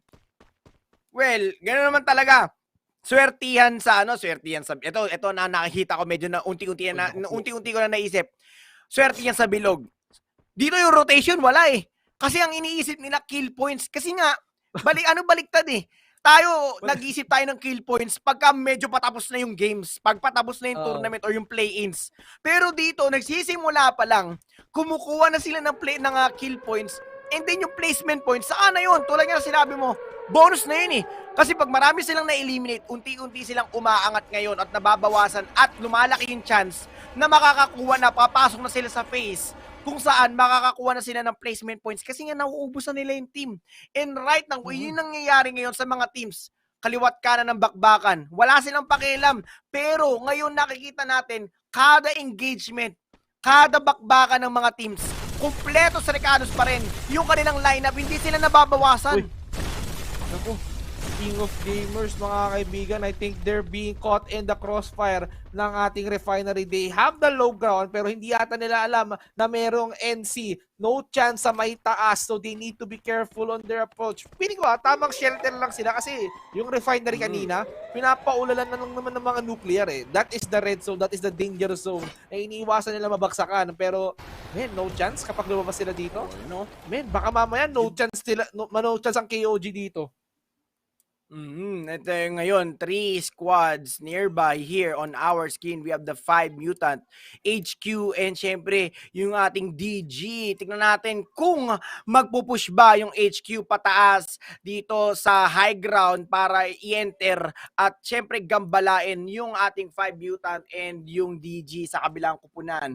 And right now, medyo naging chillax gaming na tayo. Ngayon nakakita tayo ng medyo tahimik na games at hindi tulad ng game 1 at syempre yung early phase ng ating ating game 2 na kaliwat kanan pa rin ang bakbakan, pero mukhang narinig yata tayo paring Vinci dahil umpisan na nitong ng Desi Gamers ang pag-push at yung ating KOG ang nasa baba, nasa ilalim lang naman nitong ng building na ito nung cliff, nasa gilid lang. So ngayon medyo magiging maganda yung rotation ng ating DGE dito ng Desi Gamers para lapitan yung kanilang mga kalaban kasi magagamit nila yung ridge ng cliff na ito for the surprise for the side of the KOG. And there you go. Ayan, medyo nawala yata si paring Vinci pero it's all good in the hood dahil magiging maangas ang bakbakan with the Kobe. Tignan natin. Naku po, kinulong yung sarili. Mukhang sasabog pa yata sa loob. Pero again, tignan natin kung paano magiging position ngayon ng no chance na hindi nila binibigyan ang chance again. Ignite, ignition talaga yung granada ngayon dito. And paring Vinci, maanghang at mainit-init ang bakbakan and Shira sinisira na dito. Insane! Ako po, it's now down for the count mga Lodi Best Osaka 77 and yung no chance at all. Grabe yung pinapakita dito. They are maximizing yung high ground pero tumalon. Anong nangyari? Grabe naman si Shira! Bakit ka tumalon, Lodi? Hindi ka sinobing patilya para gawin yun! Grabe yun, Pao. Mukhang mainit ang ating no chance dito sa high ground. And of course, may mga Dunya Games esports pa. Ito si Fice 8. I think he's holding that position at least. Pero of course, oy! Naku po, ibang nakita niya si Brian Yu na naglabag ng glue wall. Pero hindi yata siya malalabigan dito yung Fice X8 dahil mainit po ang trigger, ang gatilyo ni Sight. He's just trying to at least pulverize their enemies na makita nila on site and they're not stopping here, Pao. Yup, indeed. Grabe yung ginawa doon. Anong ginawa doon? Nagpanggap yata siyang si Baby Ama. Akala niya may super-duper power siya. Pero mo, wala silang idea na nandun sa baba nila, yung KOG. Nasa baba nila mismo. Kasi they are busy on the Desi Gamers na talagang pinapaulan. Pero ewan ko kung bakit ka bumaba. Ano ba, gumagawa ka ba ng highlights mismo sa tournament? Ang galing. Men, commended yung ginawa mo, Shira. Ang galing. Walang ibang team na makakagawa ng bukod tanging ikaw. And speaking of ikaw na nga iyo ang bala na ito. Wali dyan. And there you go. He will fall down. Yung blue zone, unti-unti na rin hinahabol siya. Grabe, the last player of Desi Gamers, they have been eliminated together with the Epic. Ang problema, mas nauna lang ma-eliminate dito ang mga Desi Gamers bago ang Epic. Pero SAF, ito na ang pinakinihintay ng sambayan ng Pilipino. I think they wanted to at least secure a lot of kills here. Nakita naman natin dito si Let's Go ata may isang ambag na kill dito pero he's not stopping firing those shots right now. Mukhang mainit. Gusto nilang patayin ang HQ. Ito na ang HQ. Gusto nilang pilayan ang momentum ng HQ. They're not stopping. They're just utilizing the advantage, yung site advantage na meron ng SAF. Pero HQ, ang dami nilang baong blue walls. Kaya safe na safe sila dito. Mukhang hindi sila magiging safe mamaya sa SAF natin, Pau. Men, mas matibay pa sa relasyon nyo yung tibay ng glue wall ng HQ. Binabarag-barag na ng SAP pero hindi pa rin. Parang unlimited glue wall yata yung dala-dala dito ng HQ. Dahil nga syempre, alam mo naman, nasa open area ka. You have to anticipate yung mga po pwede mangyari sa'yo. Pero right now, naku po, ngayon naman, ngayon napapakainin ng bala. Conor McRory will be down once again from MCP. Ngayon, ikaw na naman ang mananakto ng una. Hindi muna. Mukhang mag-goodbye na yata dito ang ating mga tropa ng SAP. And there you go with a triple kill. Kanina kami ang inyong binubuling, ngayon naman kami ang babawi ngayon. Ngayon, after the SAP, 5 empty naman ang aming pagbabalingan ng battery. And SAP totally eliminated ngayon sa ating round number 2. Still kompleto sa Ricardo's pa rin yung ating top dogs on this day. Now plays sa Group A, HU with 6 kills in total. Yung frag grenade, tingnan natin kung kukonekta. 5 empty, nasa taas lamang ng HQ. But mamaya-maya kailangan nilang bumaba. Some way, kailangan nilang tumalon or gumawa ng move para lamang makaalis at makapasok sa ating bilog dahil wala na sa poder nila, wala na sa area nila yung kanilang play zone at syempre waiting game na lamang ang mangyayari sa ating HQ. Magiging target practice na lamang dito yung ating 5NT habang bumababa sa cliff kung nasan sila. Pero dito sa right side ng screen, NC, no choice. Wala na silang no choice talaga dahil kailangan na nilang bakbakan. And again, Cycle go down with a frag grenade. SES, naku po, grabe ang bakbakan, kaliwat kanan ng bakbakan ng bombahan dito ngayon. SES Alfenk is now being eliminated as well as the Dunya Gamers Esports. Mga kaibigan, lumiliit ang log B natin dito, Pau. So, ang dami nang na-eliminate. We have 4 squads remaining. No chance being denied on the spot right now. And 5 empty, knocking it down like that. Anong tinira ng HQ? Tyson and Neo now, I think these guys are on fire and Ziggs is now out. Now it's KOG versus HQ. Naku po, Pau. Look at this. Back to back. Back-to-back pa yata ito, Lodi. Neo now na somehow going in for the flash. Makikita na kagad dito ni Neo yung kanyang mga kalaban. Pero syempre, tapal gaming sa mga butas sa kanyang katawan. And anong back-to-back? Hindi po pwede yan sa KOG. Dahil mapapasigaw na lang tayo ng GGWP. Naku, i-deny na lang ni Tyson yung kanyang sarili. Dahil nandito na yung ating mga kanakampi sa KOG. Nice move coming in for KOG. Buti lang kamo hindi kompleto ang lineup ng HQ and syempre for the side of Tyson, maganda ang ginawa niya doon para hindi mabigyan ng isang puntos yung KOG.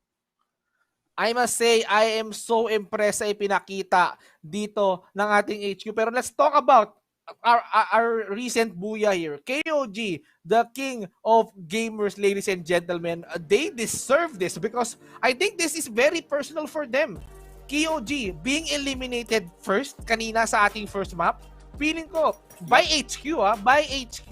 At ito na ang ganti ng api, ang bawi ng ating KOG. At least somehow mabuboost ng kanilang ranking sa ating leaderboards. But it's undeniable na HQ has the lead, still has the top spot since consistent first and second place nakuha nila and they have a lot of kills. Tyson sobrang damot, nagpa-deny. What a good play pa rin by HQ. Yup, you don't need to give your opponents some edge for you. Kaya as much as possible, kung kaya mo i-deny yung sarili mo, i-deny mo na lang. Since pwede naman dito sa ating Asia Championship ng Free Fire, kaya mainit-init ang bakbakan. We still have 4 more games left. Pero bago tayo pumunta sa ating game number 3, let's talk about our game number 2, wherein a lot of frag grenades ang napakawalan ng mga iba't ibang teams. At syempre majority ng ating mga elimination or yung mga patayan, mga scores from the other teams came from the frag grenade.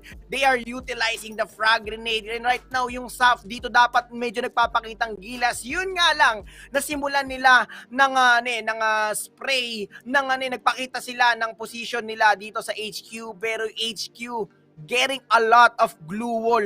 Patong na glue wall just to make sure na ma-endure ng glue wall nila dahil nga nasa open area sila, no. Hindi nila binibigyan talaga ng team ng loophole ng isang keyhole, no, ng key nila para lamang mapatay sila. And right now the key players, speaking of key, we have JLX77 from King of Gamer Club with 3 frag, a total damage of 481 for the game number 2. Syempre medyo naging slow phase yung ating game number 2, kaya medyo mababa talaga yung ating damage here and even the kill as well. Grabe, no, hindi rin biro ang ginawa ng ating KOG, just feeling the spotlight, and of course nakuha nila yung revenge although hindi ko masasabing revenge to against HQ since nautakan sila ni Dyson on that part, pero JLX77 just getting those tough frags for his team, and somehow hindi na sila nasa kulela. Kanina I think there were 60, they were on 12 or 11th place. Mabuboost sila eh. Some teams will be forced to at least go down spots, pero okay pa naman since we still have 4 matches left, 4 maps pa ang paglalabanan ng mga teams natin na to. At may chance pa nga naman na yung hinihiling nila dito is sana mapagod ang HQ kasi piling ko ang batak sila today eh.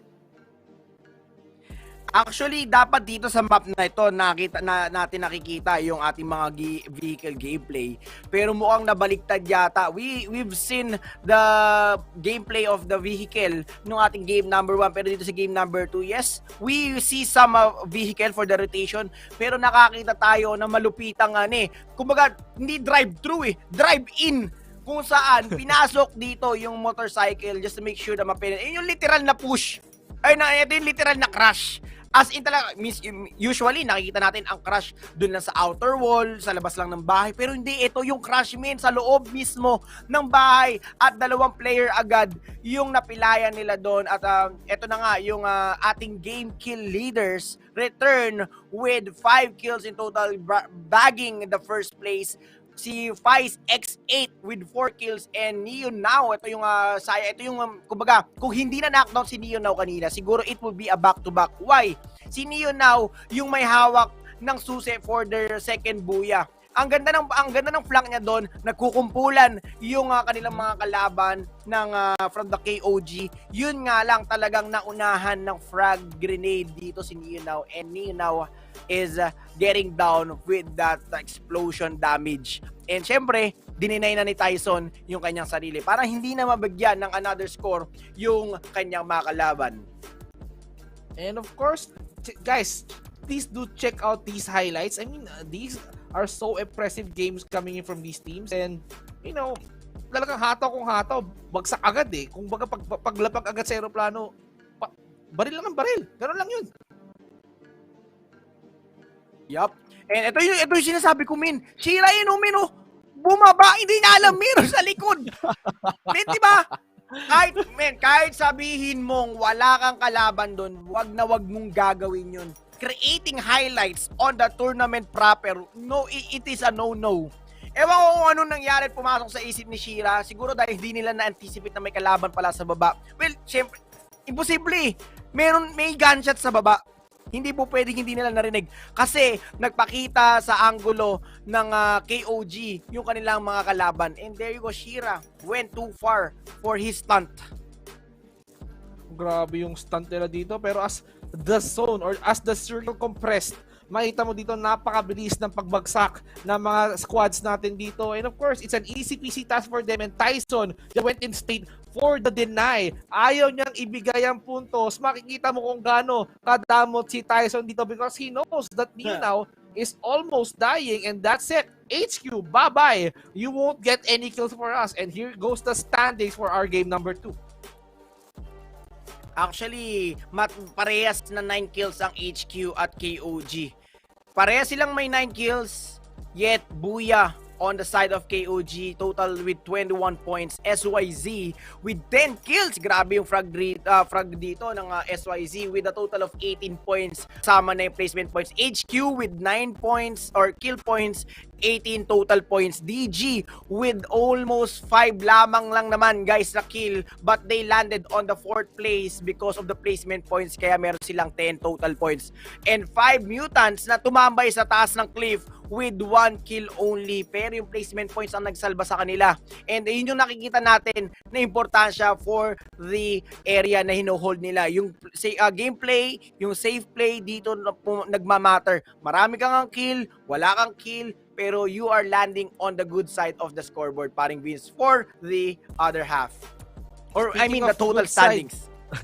Speaking of good side, Paul, speaking of total, and here you go, HQ just leading this leaderboard with 44 points. Isang Booyah, SIG-C, 36 points, hindi nagkakalayo, and of course, KOG, ang laki nung itinalon eh. From kanina na kulelat, ngayon nasa 21 points na sila. Grabe yung ambag ng isang Booyah rito. Saf, bumagsak lang sila ng isa at nasapawan sila ng ating Junior Games Esports. 4th place and 5th place respectively. Epic on 6, No Chance on 7, 5 Mutants on 8 spot, SCS Alfink on 9, Desi Gamers 10, God of Wolves 11, and N1K. Naku po, number 1 mga kaibigan sa ating last place. Yup, delikadong-delikado pa dito yung ating 4th placer and even yung SAF natin, dahil looking at the overall standing, 4th place until 9th place, dikit-dikit yung points nila, yung total points. So it's just a matter of kill points for one game. Mahahabol nila at mag-shuffle pa yung 4th place until the very last placer natin. Pero looking here on the 3rd place paangat, medyo mahihirapan talaga na humabol paunti-unti kung bubulusok pa yung ating tatlong teams. HQ still holding on the rank 1 na talagang gusto talaga nilang i-bag yung ticket papunta ng Grand Finals. Pero still, we have 4 more games in total ngayong araw ito sa Free Fire Asia Championship. Pero bago tayo pumunta sa ating Game 3, paring Vince, we are going for a little bit and a short break for you para magpahinga yung ating mga players. So we will be back after a short break. Don't you go. Dala kayo, guys.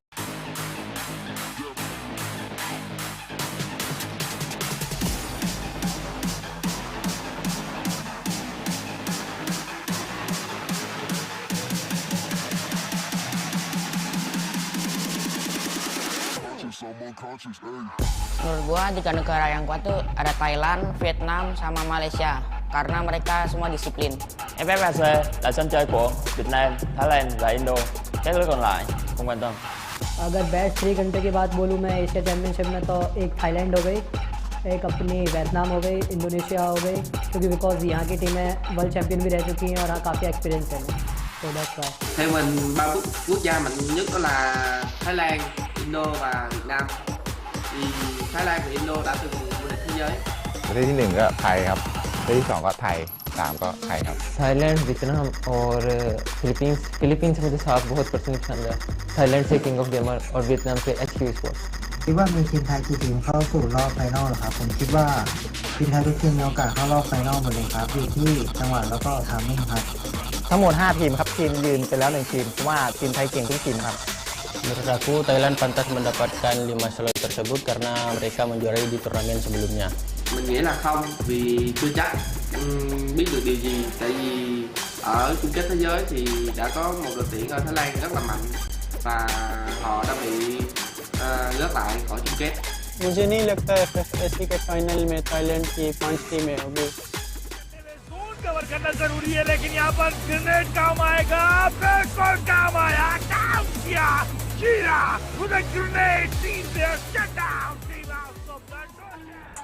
Menurutku sendiri tim Indonesia yang akan lolos itu insya Allah 5-5-nya bisa lolos karena udah ketahuan dari meta kita dan tim Indonesia emang kuat banget. Việt Nam sẽ có 3 đội tham dự vào chung kết. Gao và Heavy sẽ đi tiếp. HQ và Box không có cửa. Vị trí của Mr. 07 đang rong rồi, chiếc xe và mục tiêu anh ta hướng tới là Bird the Sky. Phía này Bell đang lọt vào tầm ngắm. Góc cua này đâm được Bell và tiếp tục dí theo Mr. 07 đang có tầm bắn là quá tốt. Bật hào quang hồ mạnh chui ra giữa đội hình của Bird the Sky và không có bất kỳ một cửa nào dành cho DQS cùng với Cassin. Có thể tiến công vào vòng bo, cả Mr. 07 ném thêm một quả đầu đạn và đó là quét sạch Bird the Sky chỉ trong một tình huống mà thôi. Tại sao có thể làm được như vậy trong pha xử lý lần này? Đâm ngã đội trưởng, ném lựu đạn, quét sạch phần còn lại của đội hình. Mr. 07 quá tuyệt vời. Quá hay, chỉ có thể nói là quá hay trong tình huống vừa rồi đến từ sói thần mà thôi. Đội tuyển mạnh nhất bảng A. Nhất là Gao, nhì chắc là Châu gì. ทีมที่ผมกังวลที่สุดในกลุ่มของผมนะครับผมก็คือทีม GWW นะครับก็เพราะว่าเขาลงที่เดียวกับผมก็คือเซนทันนะครับผม Tim mana yang harus diwaspadai? Menurut gua tim yang harus diwaspadai DG sama KUG sih. Karena gameplaynya menurut gua lebih konsisten sih. Group A में मुझे जो टीमें टफ लगती है वो एक HQ sports है, क्योंकि उनके पास इंटरनेशनल और नेशनल एक्सपीरियंस बहुत ज़्यादा है और उसके साथ ही दूसरे पैकिंग ऑफ गेमर, उनके पास भी इंटरनेशनल और नेशनल एक्सपीरियंस काफ़ी ज़्यादा है। और थर्ड पे है GOW, वो भी काफ़ी अच्छा खेलती है। Mình nghĩ nếu mà đối thủ mình dè chừng nhất là KOG, vì họ nhảy trùng khu của mình là biệt thự ở mắt thiên đường. Tim yang terbaik di grupku tim dari SES, KUG sama SISGI. Karena di turnamen sebelumnya mereka menunjukkan performa yang terbaik. King of gamer मुझे पर्सनली बहुत पसंद है क्योंकि FFCS के फाइनल में उनका परफॉर्मेंस बहुत अच्छा था, 1 पॉइंट से बताया गया था। สำหรับผมไม่กลัวทีมไหนสักทีมนะครับ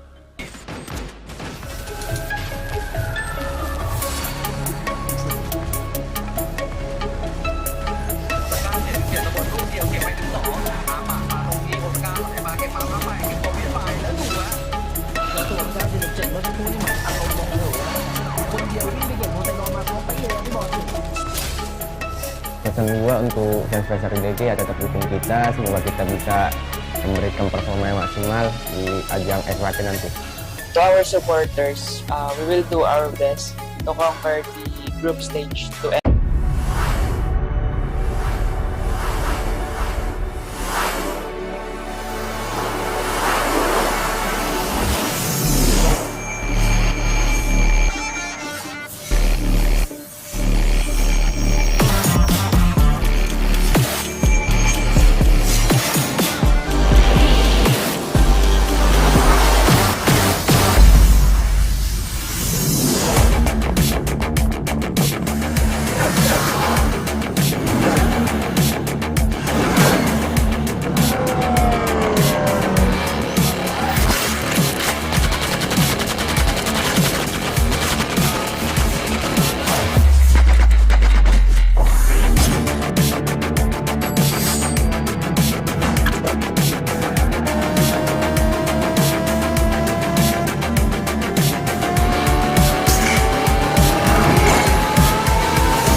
Kuya, you can't see me pero nakikita nyo na ako mga kaibigan. And we are back dito sa ating Free Fire Asian Championship. Napakainit ng ating unang dalawang laban at syempre meron pa tayong apat.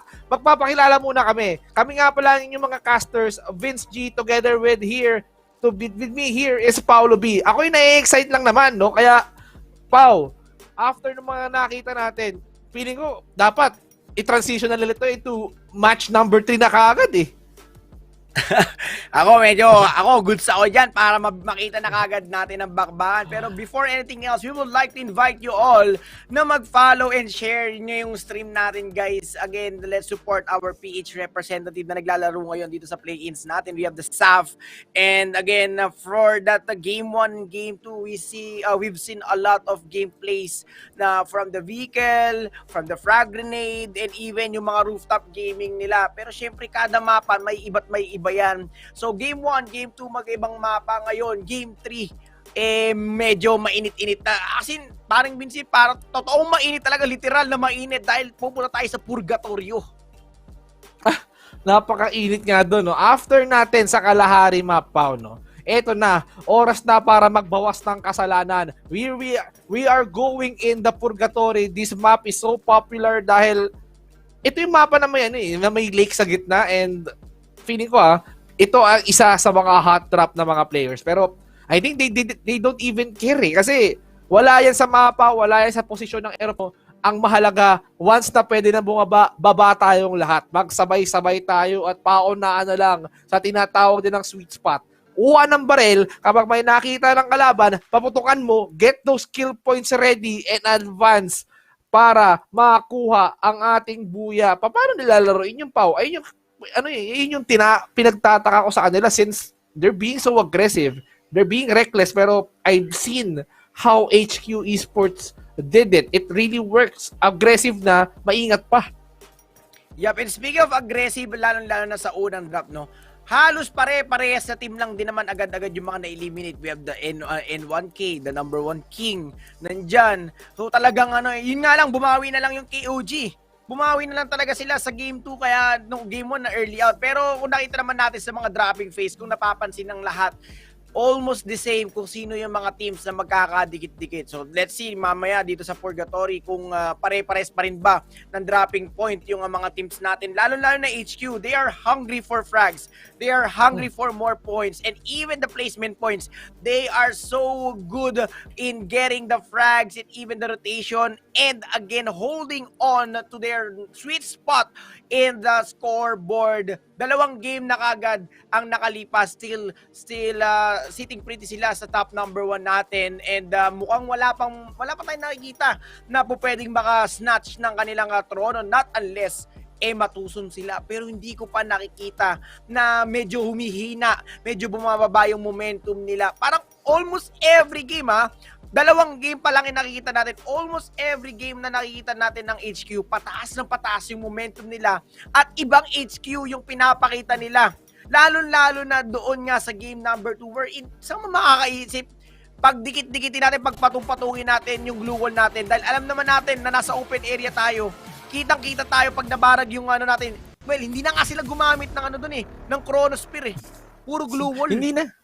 Hindi na talaga. And of course, mukhang hindi na magpapatumpik-tumpik na mga players natin dito. Ito na sinasabi ko baba agad kung baba. Ito ang sinatawag nating sabit gaming sa jeep. Yung tipong kapag wala kang pambayad, bababa ka kaagad. Salamat kuya, ganyan lang ginagawa nila Pinasalamatan nyo na ba ang driver ng eroplano? Pero I think these guys are just raring to go. Let's see the dropping spots right now, Pau.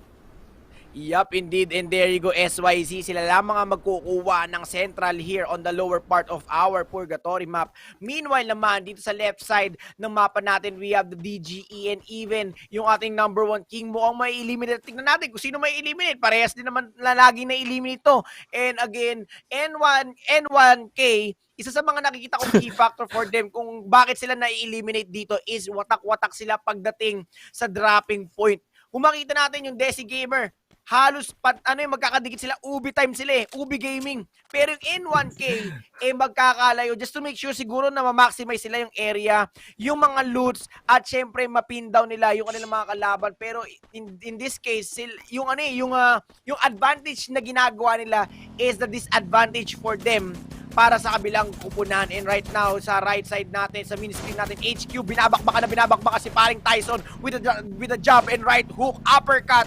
Mukhang sasabog at hindi naman siya mamamatay. All goods in the hood, pero may nakaganap na bakbakan here on the right side of our screen. Pero pinalakihan na. Mukhang makikita na natin kung talagang eto na, karapat-dapat pa ba sila na maging king of the scoreboard, wherein SES ang magkocontest sa kanila. HQ Neo now for the rotation once again. Artemis kasama dito yung kanyang dynamic duo for the rotation. Iniikutan nila sa trailer park sa may outskirts ng Crossroads yung kanilang mga kalaban sa side ng SES. Every time nabababa ang HQ, kung sinong team na makita nila, they don't hesitate. Pinaplano nila kung paano nila i-approach ito. Pero ngayon SES Alfink ang nasa radar ng ating HQ. Itong si Tyson, sobrang init. Tingnan mo, 84 na lang ang kanyang buhay. Hindi pa siya nagme-medkit pero tamang dapa lang, no? He's just getting or gathering information habang yung members ng HQ, they're approaching this very carefully. They're just utilizing these walls, itong mga fences natin para at least mabulaga ang ating SES. At ito na nga, naglalaro sila ng patintero sa isang malaking trailer park, Pau. Naku si Bara, ito na si Tyson, nakita na nga kagad dun. Naku po, delikado ka dito si Pang. Nandito na, what's up Pang? Neo down talaga. And Thanos as well. Naku kaliwat ka na, 2-1 ang palitan ng Dolyares. SES, nabawasan na ng isa si Bara. Naku, mukhang nawalan sila dito ng Bara. Pero si Thanos, tingnan natin kung makakasnap pa sila pabalik. Dito ngayon, in Artemis now, down for the count. Mukhang ito na yata ang ganti ng ape ng SES. Anong HQ? Eto na kami. Baka SES lang to. Pero looking at the position kanina ni Tyson, Tyson is the key player for that engagement. Why? If ever man na mapin down nila, kung makita mo, nagro-rotate na yung HQ just to make sure na ma-push out nila yung SES palabas sa outer wall or sa labas ng crate at maibon nila sa isang position, that is the time na na isusurprise na ni Tyson yung kanyang mga kalaban from the side of SES. Pero hindi niya nagawa yun. Why? Because Bara is rotating sa kanyang likuran. 2v1 agad, Fang and Bara is a dynamic duo who takes down si Tyson, the key player of the HQ. Impressive ang ipinakita ng ating SES Alfink, shutting down ang ating first placer HQ Esports. Nako po, na dead last sila dito. They won't get any points on this game except for the 1 kill na nakakuha nila kay Bara. So, I think this is a really good approach for SES na makikinabang ang lahat. It's now time for them to at least mag-try-dura na, magbarila na, wala nang bayanihang magaganap dito because each and every one of these teams, each and every one of these players, uhaw sila sa buyang makukuha nila dito sa Purgatory. And now we're seeing GOW up against Epic. GOW on the open area. We're seeing some glue walls. Ranger, tumatakbo na nga na parang Power Ranger. Formation mga kaibigan! Lusubin ng bahay! Raid ito for the Epic. Epic fail kaya ang mangyayari dito, Pao? Or baka sila ang mga Epic fail? Ang GOW nagsasama-sama na like the packs of wolves they are. And look at that! PCW mga kaibigan, nakaka-receive ng mala-impactong damage mula sa ating mga wolves. Nako, pare-pare sila mga may shotgun gaming dito. Pero oh my goodness! Liam, mga kapatid! Mukhang ito na nga yata ang Liam ng pag-ibig kung saan makikipag-break up ka na sa iyong game number 3. And there you go nang namainlove ako sa iyo. Akala ko pag-ibig mo ay tunay. And there you go! He is now down for the count. And again, yung GOW talaga namang goes a go to Epic Fail. Iyong-iyo itong mga bala namin. Pero Samurai X nandito na evil star with an evil mind going in for the rotation. Grabe yung ginawa dun ng Epic. Ang push ng kamatayan.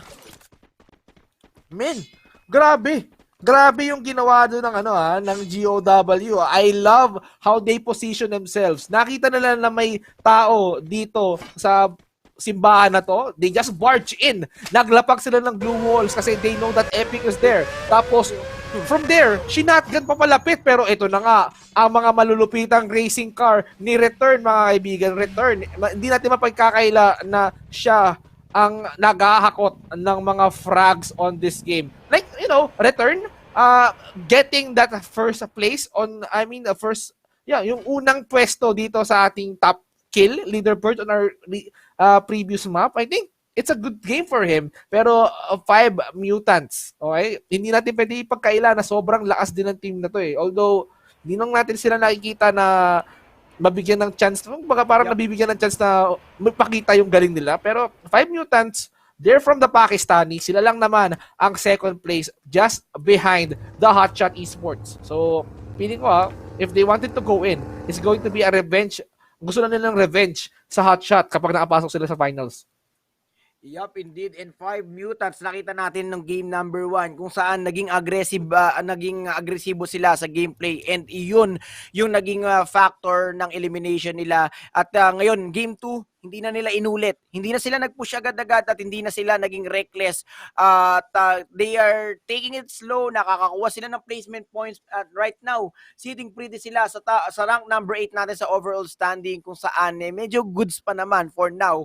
Still, we have a total of 4 games including this game number 3 kung saan pwede ka pa makastack up ng scores. Lalo-lalo na yung HQ na isa sa mga nag-eliminate na almost 2 squads ang na-eliminate nila at malaki na rin ang nawawala na yon na 8 points o yung 8 puntos na yon sa mga team na po pwede maka-eliminate pa ng iba. Ngayon, aariba na sila. Tulad nga na sinabi mo, they are hungry for points. They are hungry for elimination and HQ. Mukhang natuson sila. I don't know, dahil yun nga, siguro lack of utilities, lack of loots. Dahil nga, kinontest nila yung trailer park na yun eh. Napakaliit ng area na yon, konti din yung yung loots nila. And again, yun nga, si Tyson being the key factor na ilikutan ni paring Bara. Wala siyang HP doon, 84 HP na lamang yata yung natitira sa kanya. At talagang now or never move na to eh. Ipin down na nila, tapos saka ako lalabas. But Bara taking the outer wall rotation just to make sure na maikutan. Kumbaga pares sila na naisip eh. Lilikuran mo kami? Hindi, lilikuran din namin yun nang lilikod sa amin. And Bara rotating at the backside of Tyson habang nakaprone siya doon. At yun, yung naging hudyat ng HQ. Pero madalang naman mangyayari yun. Dahil yung mga ganun pagkakataon, if ever man na makakasabay mo yung HQ sa maliit na zone or sa maliit na dropping point, kung saan maliit at limited lamang din yung mga loots, doon ka lang magkakaroon ng chance na may eliminate yung HQ. But when it comes sa latter part, sa mid-phase ng game, medyo mahirap talaga silang pitasin dahil nga pare-pare sila, magkakadikit sila eh. Kung nakita natin sa game number 2, yung rotation nila, parang yun yung rotation ng Blacklist International. Why? Pare-pare sila ng way. Pare-pareha sila ng glue wall after glue wall after glue wall. Kung ano yung glue wall na ginamit ng player, yun yung gagamitin nung mga susunod pa na player. Kumbaga parang Boy Scout gaming nga sila eh. Kaya nga eh. So I think these guys, they're just really, really disciplined. I know, Blacklist International, they deserve their spot on the finals and sila lang naman ang first placer sa ating MCP region. Pero let's not forget, KOG, these are the recent Booyah takers from our last game, and let's see how will they deal this out. So, man, they have the high ground. They can punish the enemies anytime. And itong si Kevin59, he can like zip line his way out. Oo nga, dito yung mga natin, yung mga zipline pa, hindi pa natin nakikita masyado dito. Dahil siguro open area na pag-zipline mo. Kumbaga, easy target ka, dahil hindi pa ganun kabilis yung movement ng zipline. Pero still, kung kinakailangan talagang gamitin, gagamitin at gagamitin talaga all throughout ng game. Kumbaga, parang kapit sa patalim. And right now, we are seeing a slow phase, not like the game number 1 natin na nangyari, pero Alex Gonzaga dito sa side ng DGE is now down for the count. NYK ang nakapuruan na dito, si Insane, and going in. Mukhang ito yata ang ganti ng ape ng number 1 king dahil sila ang naging number 1 kill kanina. Ngayon, bow down to them. We are the kings. We will reclaim what is ours, and that is the crown, that is the throne, and you are on our way. Desi Gamer Alex and his dynamic duo is now down for the count. Dalawa na lamang ang up and running for their squad. Ay, grabe nga yun. So, N1K, I think they still have the full control here. Desi Gamers, on the other hand, they have the low ground, pero yung zone mukhang papalapit na sa kanila. Pero, parang nasa teritoryo sila ng N1K. N1K, kung sila yung unang namamatay, mukhang hindi sila matutuson ngayon since we still have 10 squads left. Kung kanina, 11, 12 plays sila, piling ko bumabawi sila ngayon They're just doing really good getting those kills para lang sa makaangat doon sa placement points. Pero Sixties, they are our third placer dito sa ating standings, and I love how they rotate. They're just using this vehicle that they have, this motorcycle, at least to, to surprise their enemies, to gather information na kapag may bumaril, alam nilang may kalaban. Pero let's see the aerial view. Napaganda. Saf just taking control over this area, samantalang yung 5 mutants may sarili silang bahay. Mukhang tatayo na sila ng base militar dito, and anytime baka pwede sila magkaputukan. Yup, and again, the SYZ is just playing on the edge of the circle. Wala tayong masyado nakikita na movement for them, and some other teams na nagda-dive in sa loob ng ating circle, kumbaga sa good part ng ating circle, not unless talagang nandun yung position nila sa early phase. And right now, SYZ will turn their attention here on the DG, wherein Brian Yu is getting damaged by the blue zone, and alam nila ngayon na may kalaban na sa taas at may kalaban na rin sa baba, and pinapaulan na nila ng bala, kaliwat kanan na, yung putukan na nagaganap. Ito na ulit yung start ng himagsikan. If ever man may manakdown dito, I think someone will push someone else, and tingnan natin kung may magta-third party dahil nasa open area, lalo na yung side ng ating DG, no? Dahil yes, you are on the high ground, but yet yung blue zone nasa panig nyo. SYZ being the gatekeeper here right now, at hindi naman mahirapan masyado yung ating DG dahil pwede silang mag-rotate sa right side. I think they got the vehicle as well, tulad nga ng ating SYZ. So ngayon nakikita na natin yung importansya, the importance of our vehicle gameplay for the rotation. And again, ngayon makikita natin kung paano ba ang magiging gameplay ng ating SYZ dahil yun nga, yung kalaban nga nung kalaban nila sa side ng DG nasa taas, yet nasa labas naman ng bilog. So they don't need to push them out, but ang kailangan lang gawin dito ng SYZ is again to wait for the right timing, pero meron kasing cover dito sa ridge yung ating DG. And right now, looking here on the 5 mutants, may kalaban sila, and it is the Filipino Pride, the SAF. Conor McCrory, once again, pinakita niya na dito yung ahas, yung kanyang mala-impactong galawan, yung mala-Efren Bata Reyes, the magician move using the frag grenade. Mukhang ito na yung hinihintay nating boost ng ating SAF. 4-man strong remaining, and still 4-man strong din sa 5-man mutant natin. Still walang nagaganap na push, and again, open area ang nagaganap na bakbakan sa side ng SAP. Damon McCrory being the frontliner here on the SAP, but again, yung 5MT, medyo delikado sila. Why? Isang building na naman, isang frag grenade lamang dito ni Conor McCrory, talaga naman mapo-force out sila dito. Kumbaga may force buyout na, at again, unti-unti na silang lumalarga, unti-unti na silang lumilihit at dumidikit sa side ng 5MT, pero si Walid Wala stick kung pumitik na naman. He is now down for the count. May third party sa Gedi-Gedi, pero yung third party nila is may kalaban din sa edge of the circle. So this will be a 4-way battle in case lamang na magkakaroon sila ng bakbakan here on the other side of the map. N1K nasa loob ng ating blue zone. Medyo delikado ngayon here on their side. Dahil itong damage ng blue zone, medyo masakit na itchy pa sa Makati. At kailangan din nilang i-survive yung pag-rotate nila dahil yung mga teams ngayon nasa edge of the circle. Kumbaga, makakalabas nga kayo sa bilog. Makakalabas kayo sa blue zone, but yet hindi kayo secure at hindi kayo safe sa mga bala ng inyong mga kalaban na makakabanggaan all throughout, or yung yung on the way dito sa ating play zone. And right now we are down to our last 8 teams with 29 players left. ngayon dito sa ating game number 4. Dalawang game na lamang after this. Game number 3.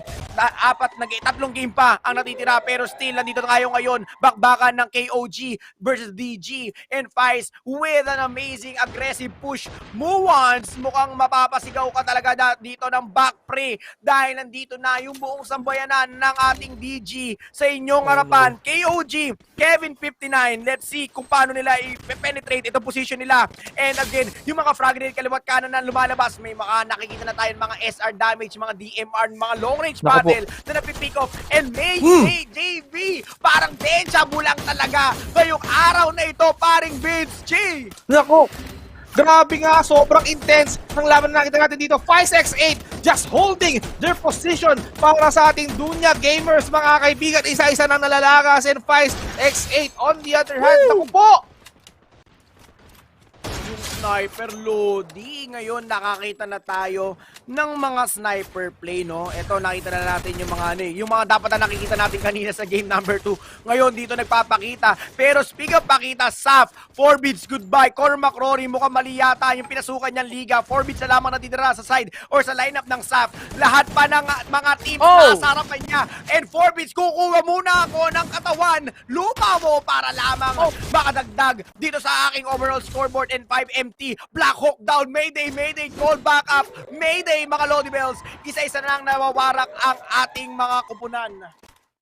Grabe yung pagwawarak ng mga remaining teams natin dito. We still have 5 squads na naglalaban-laban dito. And of course, yung iba mukhang nag-iingat na sa kanilang approach dahil lumiliit na yung bilog. Ay! Naku, party in the USA, mga kaibigan. Mukhang meeting spot at Saf. Tuluyan ang namaalam on the 5th spot. We still have 4 Sixes. Nakikipagbakbakan sa NC. No chance. Ayaw binabigyan ng chance ang Sixes na mag-retain dito sa 3rd place. Pero naku, nasa labas yung iba. Nakakagulo outside the zone. In the zone, no chance. Hindi kayo makakakuha ng buya ngayon. And Sixes trying to be relevant. Nakikipagpalumpungan dito sa ating King of Gamers. Mukhang back-to-back na ba ito, Pau? Let's see. In the place to be. Ang ganda ng pwesto ng KOG. Yet, wala silang masyadong kill points dahil nga wala sila sa enkwentro. Pero meron silang 9 total kills. And what a flick shot coming in! Dito sa mga sniper. And again, JLX. Mukhang mababa XXX dito. Yung kanyang mga kalaban ng SYC has been eliminated. And KOG will take the back-to-back booyah here. Anong sinabi ng HQ? We have the back-to-back. Mainit din ang galawan ng KOG like the HQ, but the first team to get the back-to-back here is none other than this team. We have the King of Gamers. Grabe, King of Gamers showing that they are the kings. Back-to-back lang naman ang ipinamalas ng ating team ngayong gabi. Ibang klaseng disiplina ang meron itong mga teams natin na to. And of course, akala ko HQ na ang magdo-dominate dito sa ating top spot. Pero sabi ng KOG, you are forgetting us. Hindi kami na too soon. Di itutuloy na namin to hanggang tagumpay. And that is what they did. Amazing gameplay for these teams and well-deserved talaga. And of course, nakita mo yung laruan nila sa Purgatory. Although being compressed, some of them at least secure the kill, and that is what's important. Get those kills, get those placement points, and of course, I wanted to comment still, Saf Death Wish, not only nakababayan natin sila, pero at least they managed to hold on, kahit 5th place. So, meron pa naman 3 games, Pau, and pwede man bumawi. Yup, indeed. And again, naswertehan lang din talaga ng KOG yung position nila, no? Although 1v1 team lang naman yung na-take out ng, kumbaga yung engagement ng KOG, but yet, hindi na nila kailangan pa makigulo doon sa, sa bakbakan sa open area kung saan nanggaling yung ating SYG. And meron silang total of 9 kills. I think kung magpa-plus kill points pa from the SYZ, talaga na mga tataas pa. Plus, yung booyah points nila. So, it is indeed na aangat lalo pa ang KOG, and there are, I think, 2 games away for snatching the rank 1 for our Kings which is yung ating HQ. So ngayon, let's see. Mukhang magandang girian eh. Maganda yung habulan portion na nagaganap ngayon sa scoreboard. Lalo na for rank 1, rank 2 and rank 3. Ito, well, usually talaga sa lahat ng tournaments, no, rank 1, 2 and 3 lang talaga ang naghahabulan. Pero right now, for that game number 3 in the purgatory, yung usually dapat na nakikita natin sa kalahari, dito natin nakita, and it is the sniper play. And again, ang daming gumamit. DMR, sniper, may mga flick shot na tayo nakikita. Well, from game 1 to game 2, puro AR, puro spray. And dito naman, sniper ang highlights nila. So we can say na mapa sniper, mapa frag grenade, and even the frag grenade, doon nakita naman natin sa kalahari yun na talagang na-utilize nila. Taking out a lot of frags, taking out a lot of players using the frag grenade. But here, on Purgatory, na highlight ngayon is yung sniper battle. And even, eto pa paring Vince, yung ating edge play. Napansin ko lang, ang play, lalo na yung napansin ko dito is yung SYG. Ang play nila is just to make on the edge of the circle. Outside edge of the circle, iba yung nakikita nating edge play na nasa loob ng circle. Ngayon sila nasa labas lang lagi. True. And I love how they are willing to take the risk just to go outside and then commit a kill from there. And of course, that is a very, hindi mo naman maiisip out of the blue eh. Alam mo na may makikinabang kayo dito and they just utilize that. Pero let's talk about the game kill leaders. Kevin 59 na nakita natin as the match MVP. He got 7 kills. Sumunod itong si Jojo, 77 with 3, and Patrick. Oh my goodness, he got 3. That is a lot of kills on this game, especially Kevin 59. Ano na ang mangyayari dito sa ating King of Gamers since napakarami nilang may uuwing kill. So medyo mahirap na yatang habulin to Ako Vince, meron akong alam ko kung bakit madaming kill si Kevin. Alam mo kung bakit? Bakit? Meron siyang 59 na alien. Ay, grabe. Kevin 59 na siya. Di ba yung Ben 10, Kevin 11 lang siya? Ngayon dito, Kevin 59, guys. Meron siyang 59 aliens to transform with. Kaya ngayon siya nakakuha, 'di ba? Kaya siya nakakuha ng rank 1 sa ating player highlights. Pero speaking of highlights, this is the highlights taken from our recent match kung saan nakita natin yung mga loophole and even yung mga pag-highlights, lalo na yung mga push and even yung mga na point out ko yung sniper and even yung edge play gaming ng ating mga teams. And here we can see KOG na nasa high ground na isang team lang ang kailangan nilang i-eliminate, and it is the good, kumbaga yung key factor, key gameplay nila for getting the back-to-back buya. Dito, halos lahat naganap ang bakbakan. Yung SAF, nandito, SYZ, nandito, yung ating, actually, ang daming team na nandito So ngayong kaliwat kayo, we have the NC as well. Ayan, yung NC na nakaka-eliminate lang. Dito, almost 5 teams ang natitira, and again, open area yung ating KOG, but dito kasi hindi na naka-reset yung SYZ. Kakatapos lang nila sa gunfights and sa engagement. Bawas-bawas sila. Yung isa low 1 HP, barag yung helmet, barag yung vest, wala silang utilities. Pero naka-ready dito yung KOG and grabbing the right opportunity for them to get the back-to-back buya. Impressive game coming in from our King of Gamers. Tingnan mo naman, getting buyas and getting those kills. 22 points na agad sila. 6 hindi rin nagpatalo. No? Kahit 9 points lang sila sa placement, dagdagan mo ng 5, 14. That is a lot.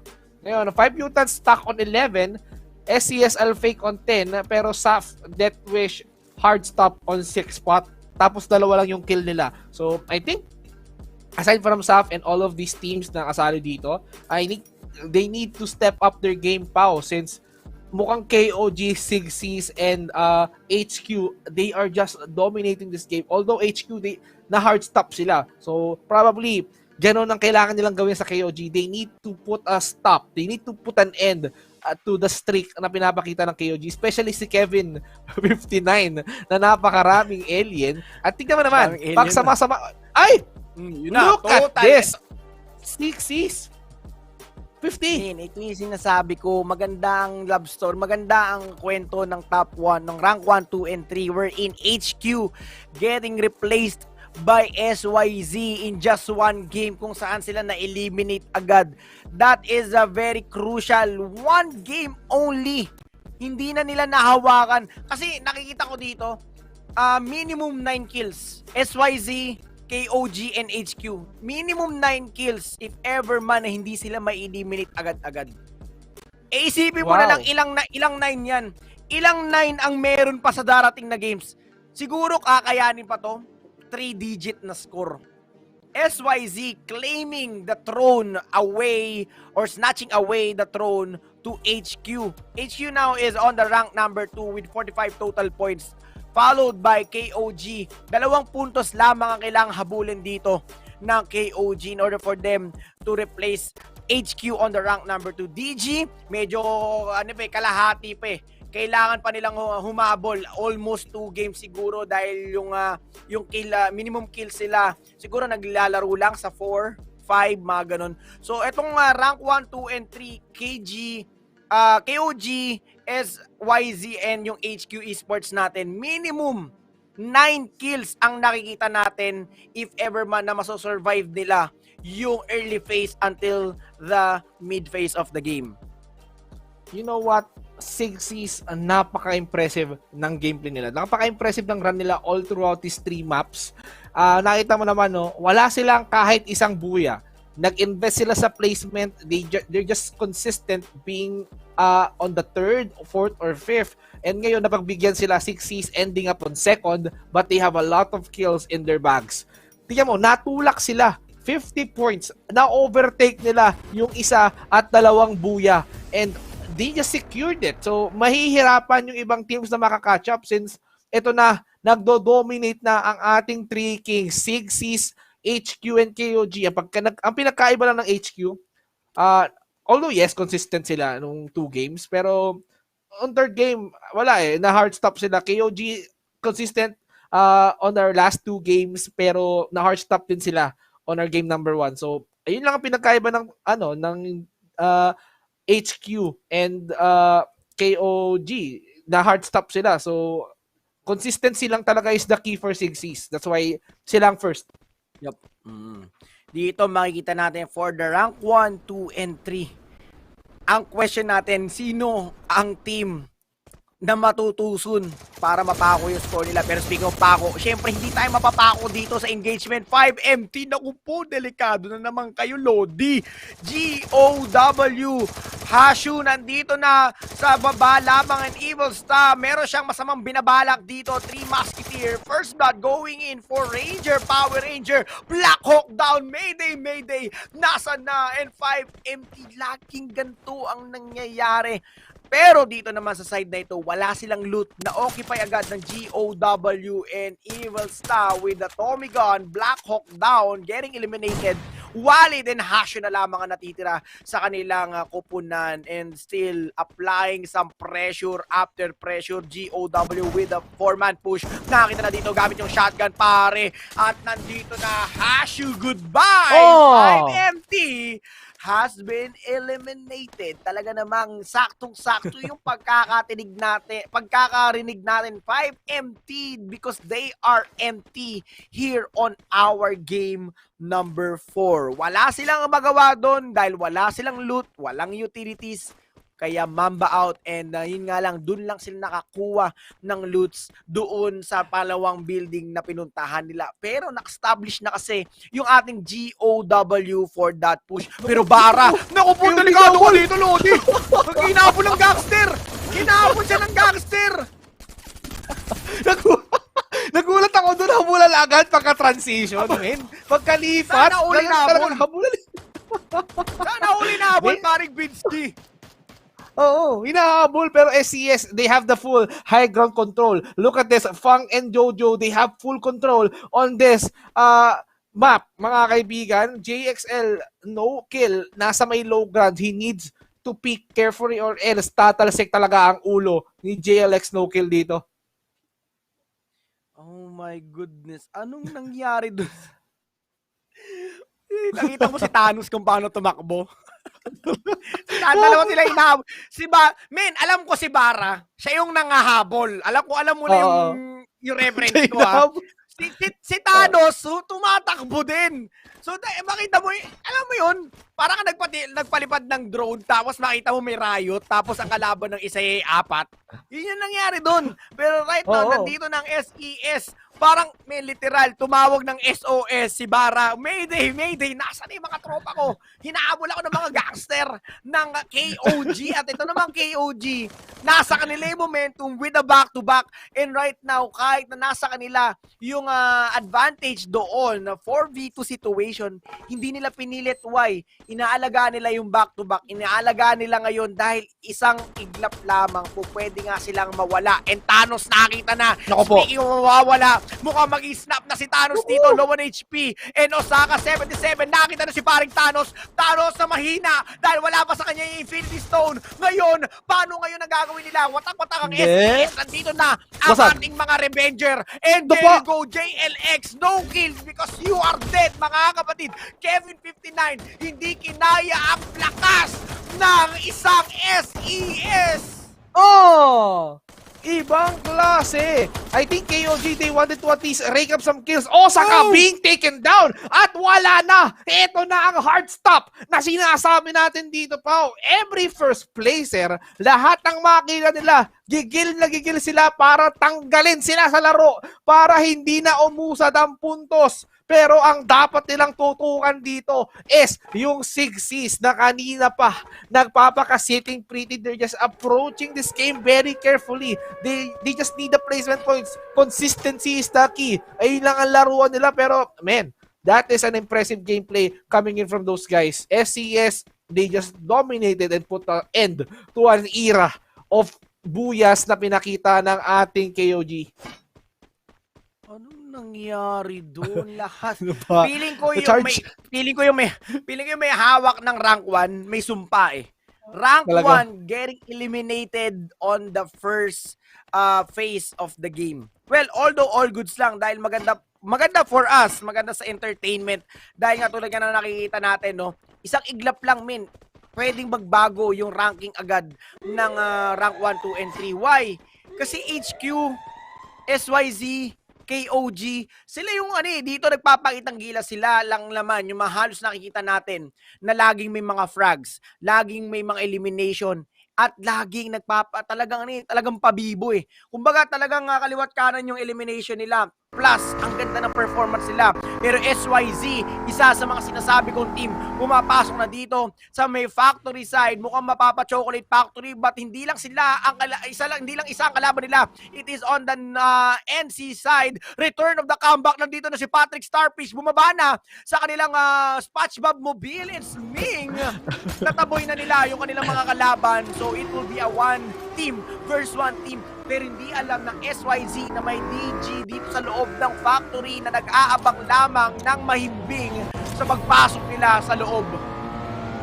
Grabe yon, binabakura ng Sigsi. Sabi nga nila, no, walang papasok dito, teritoryo ng Bikini Bottom to, para kay Patrick. Pero hindi nila alam na Desi Gamers, they're taking full control of this factory. Si Nicki Minaj, eto na nga, boom with the base! Oy, naku, dumaan lang pala, men. Kala ko, pasabik na eh. Maganda maganda yung trigger discipline dito ng DG, pero alam na ata dito dahil may mga footstep. Nako, eto na yung warm welcome return, receiving a little bit of damage, pero yung Chronosphere niya just to make sure na may tulungan yung kanyang HP. Pero eto na, yung Lamborghini mukhang magiging Lambogati dito. Naku po, Ignite! This is the ignition of SYC. Ignite is now down for the count return as well. Si Nicki Minaj, the dynamic dumo going in for the push dito sa right side ng lower part ng factory. Pero dumapa with a shorty pare. Return of the comeback. Grabe naman dito. Parang return. Tatlo agad sinugi niya. Mukhang 4 pa yata. Nasa si Alex Gonzaga na may 2 X. Patatluin ko yan! Tanggal na ang DGE sa ating laro. Ni-raid nila sa factory. Even though, Pao, na maganda ang trigger discipline ng ating mga Indian teams na Desi Gamers, ay nako, walang trigger discipline dito. Papasok kami at lulusubin namin ng factory. And now, they have conquered this factory. What will they do next? I think it's time for them to at least move out into a good position and then hunt for some possible kills. Kasi sila naman na yung first placer. So, might as well hold this game. Pero hindi nila alam na yung isa sa tatlong Heavenly Kings ay buhay pa ang HQ. I think they're just trying to at least reclaim this. Pero uy, naku, Dunya Games Esports and NC. May mga Marino. May mga Marino dito, guys. Walang aangat hanggat walang nakukuwang Nemo. And there you go. DG finding Nemo na ginawa nila. Pero it is a risky move. Pero for this kind of a movement, no, for them, maganda ang mga ginawa nila. Hindi sila naispatan ng kanilang mga kalaban. Ngayon lamang tayo nakakita ng swimming galore. And right now, Saf, the 4-man strong of Saf, nakita na ng upo! Kakasabi ko lamang, let's go! Is now down for the corner McRory with his own backup. Pero let's go, tingnan natin kung makiyapa dito dahil he is now on the open area. The 3 Musketeer, susubukang igambalain dito yung ating mga epic. And sinang, nang ma-inlove ako sa iyo, tingnan natin kung tatama ito ng tunay. Pero with the rotation si Liam, naku po, kung if ever man, parang Vinci, na makuha ni Liam yung high ground, delikado dito yung ating Saf. Pero Cormac Rory established siya dito sa taas. Waiting game na lamang kung may aangat na kabuti. Pero yung N1K, nasa geli-geli lang, epic nang with an awesome ball action shot, knocking him down. And this will be the time for Epic to push. Naku po, yung Saf, I think they just wanted to at least take a kill onto Epic, pero Epic, I think they're holding this position very, very well. How will Saf respond to this? Habang si Forfits nakaka-receive na mala impact ng damage simula sa Epic, at ito na nga ang Great Blue Wall of China, mga kaibigan. Epic just try to hold this habang pinapwersa sila ng ating Saf. Pero Saf, I think they're not stopping firing on this area habang yung Epic naghahanda na ng mga pwedeng ibato sa ating teammates. Pero I think they need to be careful on how they approach this. It's going to be a 3v3, I guess. Pero, let's see. Baka mamaya kalat lang yung Saf at yung Saf si McRory gusto bumula by hawak na panluto. Kaya hampas sa pagbubuka. Pero close range, pinaril si McRory. That is not a good bait, Saf. Look at this. How will you punish Liam? And Liam, mga kaibigan, dumapa na. Sinang, nagkahanap ng target. Pero HQ, nako, you have to run for your lives. Napakaraming third party nito, Pau! Grabe yung pagtakbo, and the disengagement is good for the side of Sap. And right now, Liam on the side of Epic, hindi ka na marirevive yung HQ. They are hungry for scores. They want the rank 1 to be back at them. Kaya ganun na lamang ang pasok. Pero buti na lang ka mo, baka Pinoy yan. Sa Quiapo pa nga lang maraming runner eh. Dito pa kaya sa Free Fire, kung takbuhan lang pala,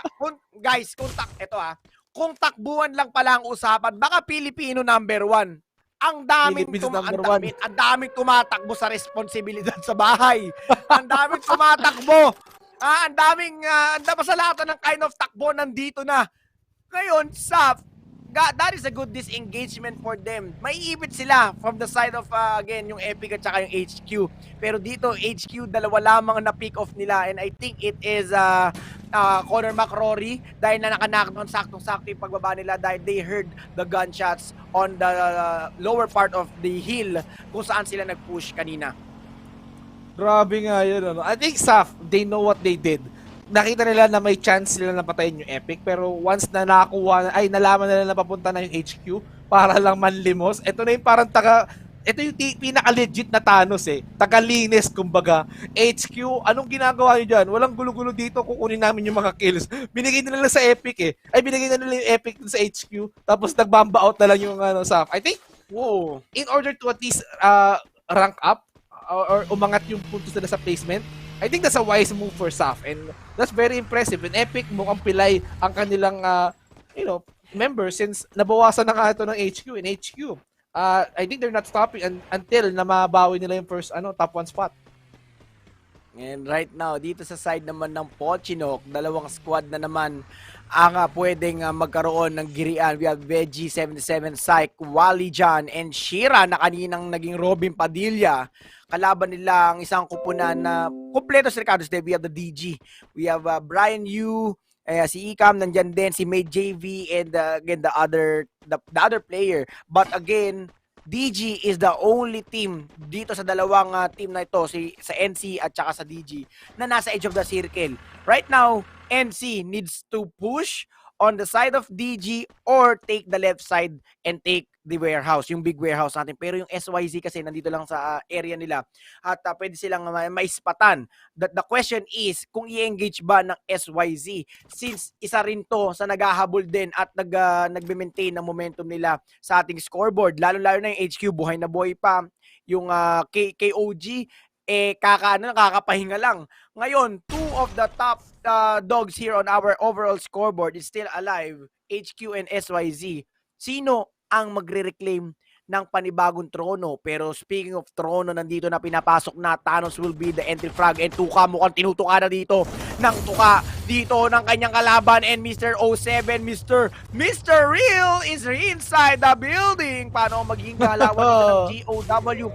They know na mahirap mag-move, mahirap mag-engage sa loob ng building na yun, and they decided to disengage for a little bit just to make sure na makapag-reset sila. Grabe nga yun. So I think this is so hot right now. SCS Alfake mukhang gusto yatang lusubin ng mga grupo ng Lobo. These pack of wolves are just hungry for kills. Look at Mr. 07 throwing some utilities. I think alam niya na may tao sa taas pero hindi. Sabi ng SCS, nasa baba lang kami. Si Ranger, papasok kaya siya. Nasa may kabilang ibayo lang siya pero may sumabog doon. Pero let's see. Go Power Ranger, pero hindi pa siya papasok. Pero let's see, ito na nga, napakadaming glue wolves na nailapag, and I think let's see kung saan sila papasok.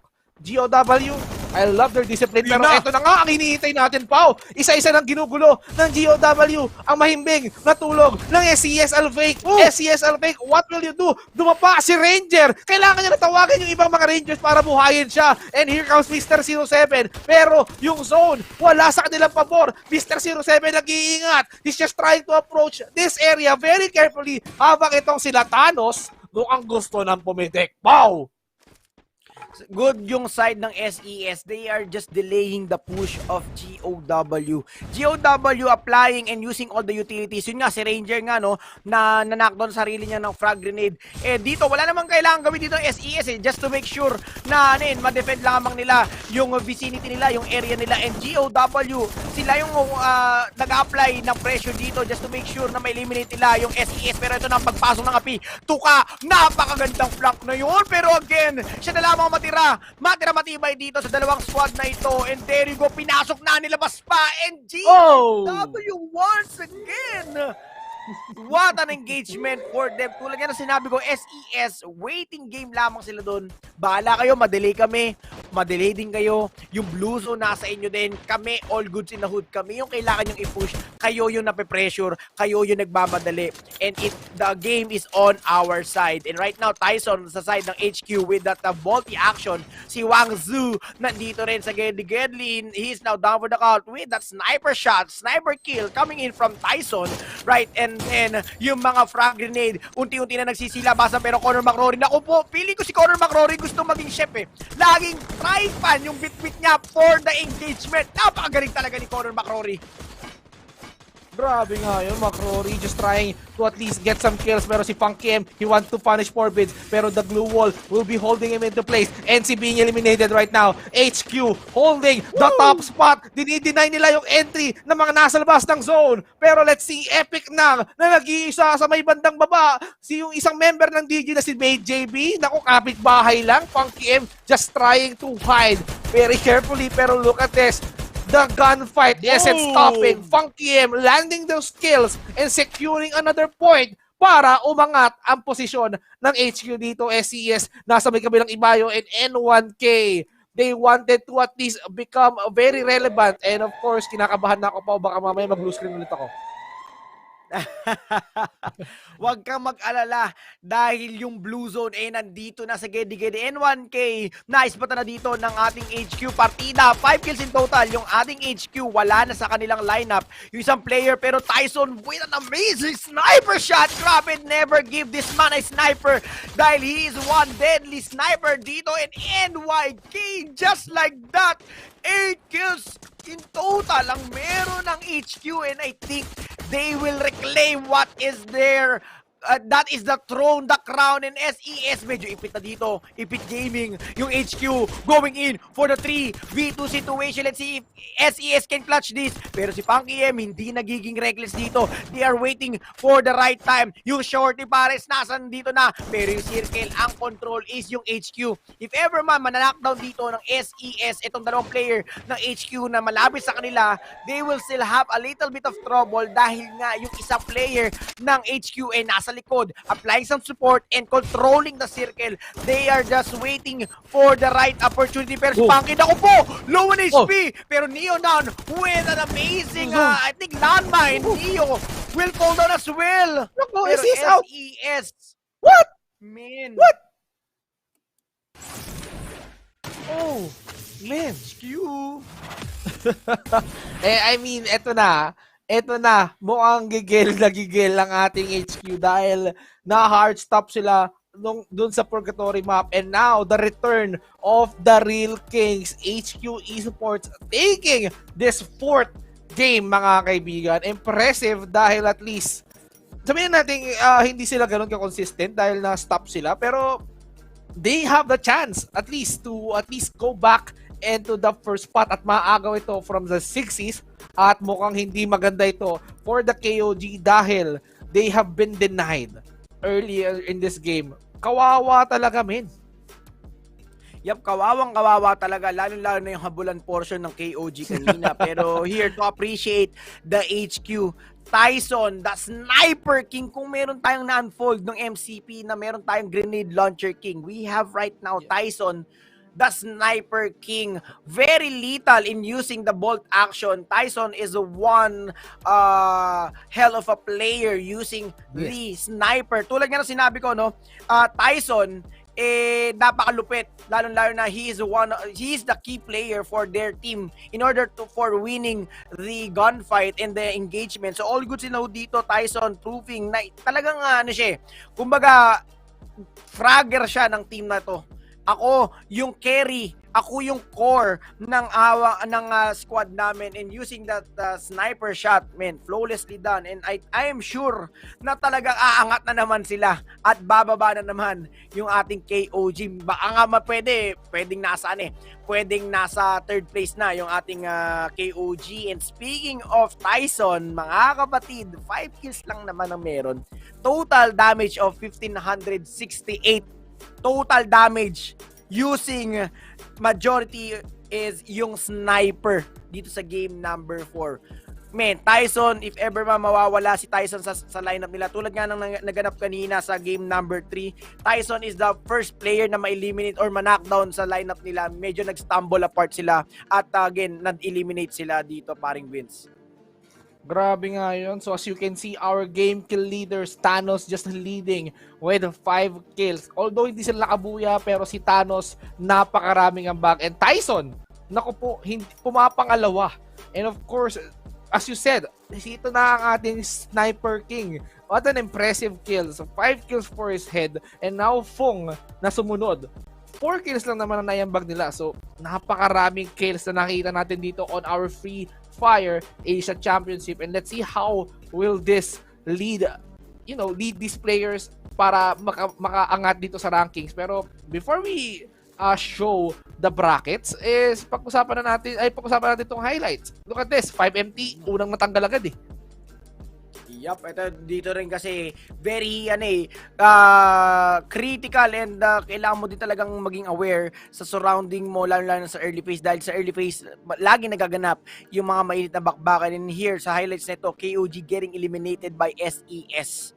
And SES surviving from that moment until the very last minute ng game nila.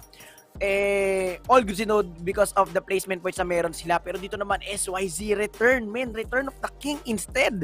Talagang imbis na sila yung ma-surprise doon sila pa ang nang surprise sa mga nag-aabak, sa mga camper. Talagang iba ang synergy, iba ang energy, at iba ang galawan ng SYZ dito sa game na ito. Totoo yan. You can't deny how SYC play this entire tournament, no? Aside from being very consistent, okay lang kahit hindi sila makakuha ng buya. We just have to be consistent on our position and we have to be consistent on our kills. And that is why, pag-usapan na natin yung recent standings. HQ lang naman, 24 points ang madadagdag nila dito. And of course, SES, hindi sila nagpahuli. 19, samantalang yung 6Cs. Yung pattern na, pasok sila sa third place palagi. Wala silang buya, 12 points, makakadagdag ito. Kung 50 plus 12, I think, ito na, mat na to. 62 points na agad sila. Pero let's see kung ilan na yung puntos ng HQ. Yup, at again, ito yung hinihintay natin eh. Yung mga nasa baba din, NYK, without any kill, but meron silang placement points with 7 points. So makikita natin yung ibang kinakatawa kasi yun nga, nagkaroon ng interview yung mga team, yung mga IGL, yung mga support, or yung mga teams, yung mga members ng teams, no? Kung sino yung mga nilook out mo dito sa ating Asia Championship. N1K is one of them. GOW din. SAF, nandyan din. Almost sa halos lahat, pero ilan lang din talaga yung napipinpoint nila or yung lagi nauulit. And right now, N1K, pero nagkakaroon sila ng konting problema. And let's see kung makakapasok sila sa Grand Finals. And right now, HQ with 69 points. 2 buyas, 36 kill points. SYZ falling on the second place again with 62 total points. So 7-point lead lamang ang HQ. So ito yung sinasabi ko, parang Vince team, masaya ang habulan. Ngayon, kung top 1, 2, and 3 kung kanina top 1, 2, and 3 ang masayang habulan, ngayon top 1 and 2 ang masayang habulan. Pero for the top 3, pababa ng ating top 5, ito, isa rin sa mga magiging storya dahil magkakadikit sila. KOG with 44 total points, SEC with 39 total points, DG with 36 points. Ilang kills lang, isang game lang, pwede magbago yung placement nila. And for the other half, parang Vince G. Ay, grabe yun. Epic, samantalang ang Epic, they managed to at least stay on 8 points, samantalang yung 5MT on 9, GOW on 10th spot, and 1K with the 13 point, leading them to 11, and yung DGE natin. Akala ko yung number 1K kanina, they did tremendously well on holding. Pero hindi naman ito kaganoon kalip eh. Kumbaga from 12 naging 11 sila, and then yung DGE, yung Desi Gamers natin, sila yung pinaka last with 12 with rank 12 and 11 points. So I think ito yung top 3 kings ang kailangan natin dito tutukan. Yung SAF nasa 6th place, kailangan nilang bumawi on our last 2 games pa or else nako po maghahari itong tatlong teams natin dito. Pero let's see, ako excited na ako on how will this turn out kasi last 2 maps na yung susunod eh. Yup. Baga, we are now entering for the 6th game kasi ito na yung crucial part ng game. Kung mga game 5 lang tayo, 5 game lang per day, siguro ang crucial part is the game number 3. But right now, for the 6 total games, the crucial part of this game will be game 5 and 6. Why? Tingnan nyo, from game 1 to game 4, or game 3 rather, top 1, 2, and 3 ang in-anticipate natin na maganda ang bakbakan at talaga magpapalitan ng placement. Pero for now, after the game number 4, only rank 1 and 2 will be the only teams na magpapalitan, and again, yung rank 4 to rank 5, ibang story na paring Vince. Ibang story na yun. And of course, before we witness our final 2 matches, I think it's time for the players and for the casters to at least hydrate themselves, and we're gonna throw into a quick break, guys. Kaya dyan lang kayo, and we will be right back here on the Free Fire Asia Championship.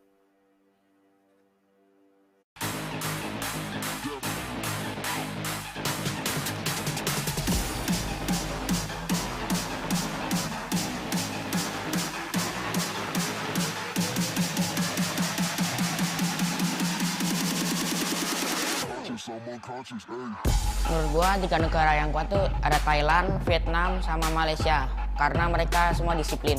FFAC là sân chơi của Việt Nam, Thái Lan và Indo. Các nước còn lại không quan tâm. अगर बेस्ट 3 घंटे की बात बोलूँ मैं Asia championship में, तो एक थाईलैंड हो गई, एक अपनी वियतनाम हो गई, इंडोनेशिया हो गई, क्योंकि बिकॉज यहाँ की टीमें वर्ल्ड चैम्पियन भी रह चुकी हैं और हाँ काफ़ी एक्सपीरियंस है. तो that's why. Theo mình, 3 quốc gia mạnh nhất đó là Thái Lan, Indo và Việt Nam. Thì Thái Lan và Indo đã từng vô địch thế giới.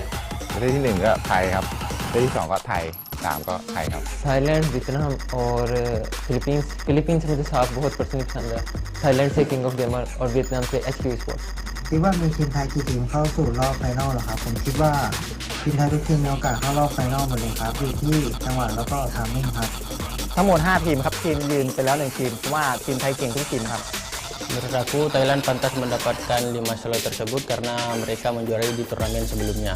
Mình nghĩ là không vì chưa chắc biết được điều gì, tại vì ở chung kết thế giới thì đã có một đội tuyển ở Thái Lan rất là mạnh và họ đã bị gớt lại khỏi chung kết. मुझे नहीं लगता FFSC के फाइनल में थाईलैंड की 5 टीमें होगी। कवर करना जरूरी है, लेकिन यहाँ पर ग्रेनेड काम आएगा, बिल्कुल काम आया, काम किया, चीरा, with a grenade, team there, shut down, team out, stop that. Menurut gue sendiri tim Indonesia yang akan lolos itu insya Allah 5-5-nya bisa lolos karena udah ketahuan dari meta kita dan tim Indonesia emang kuat banget. Việt Nam sẽ có 3 đội tham dự vào chung kết. Gao và Heavy sẽ đi tiếp. HQ và Bốc không có cửa. Vị trí của Mr. 07 đang rong ruổi chiếc xe và mục tiêu anh ta hướng tới là Bird the Sky. Phía này Bell đang lọt vào tầm ngắm. Góc cua này đâm được Bell và tiếp tục dí theo Mr. 07 đang có tầm bắn là quá tốt. Bật ảo quang hộ mạnh chui ra giữa đội hình của Bird the Sky và không có bất kỳ một cửa nào dành cho DQS cùng với Cassin. Có thể tiến công vào vòng bo cả Mr. 07 ném thêm một quả đầu đạn và đó là quét sạch Bird the Sky chỉ trong một tình huống mà thôi. Tại sao có thể làm được như vậy trong pha xử lý lần này? Đâm ngã đội trưởng, ném lựu đạn, quét sạch phần còn lại của đội hình. Mr. 07 quá tuyệt vời. Quá hay, chỉ có thể nói là quá hay trong tình huống vừa rồi đến từ sói thần mà thôi. Đội tuyển mạnh nhất bảng A, nhất là Gao, nhì chắc là Chelsea. ทีมที่ผมกังวลที่สุดในกลุ่มของผมนะครับผมก็คือทีม GWW นะครับก็เพราะว่าเขาลงที่เดียวกับผมก็คือเซนทันนะครับผม Tim mana yang harus diwaspadai? Menurut gua tim yang harus diwaspadai DG sama KUG sih. Karena gameplaynya menurut gua lebih konsisten sih.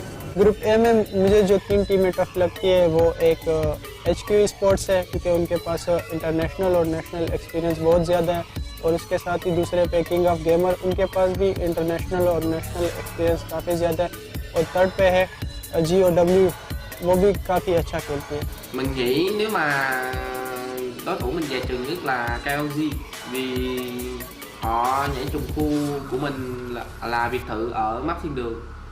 Tim yang terbaik di grupku tim dari SES, KUG sama SISGI.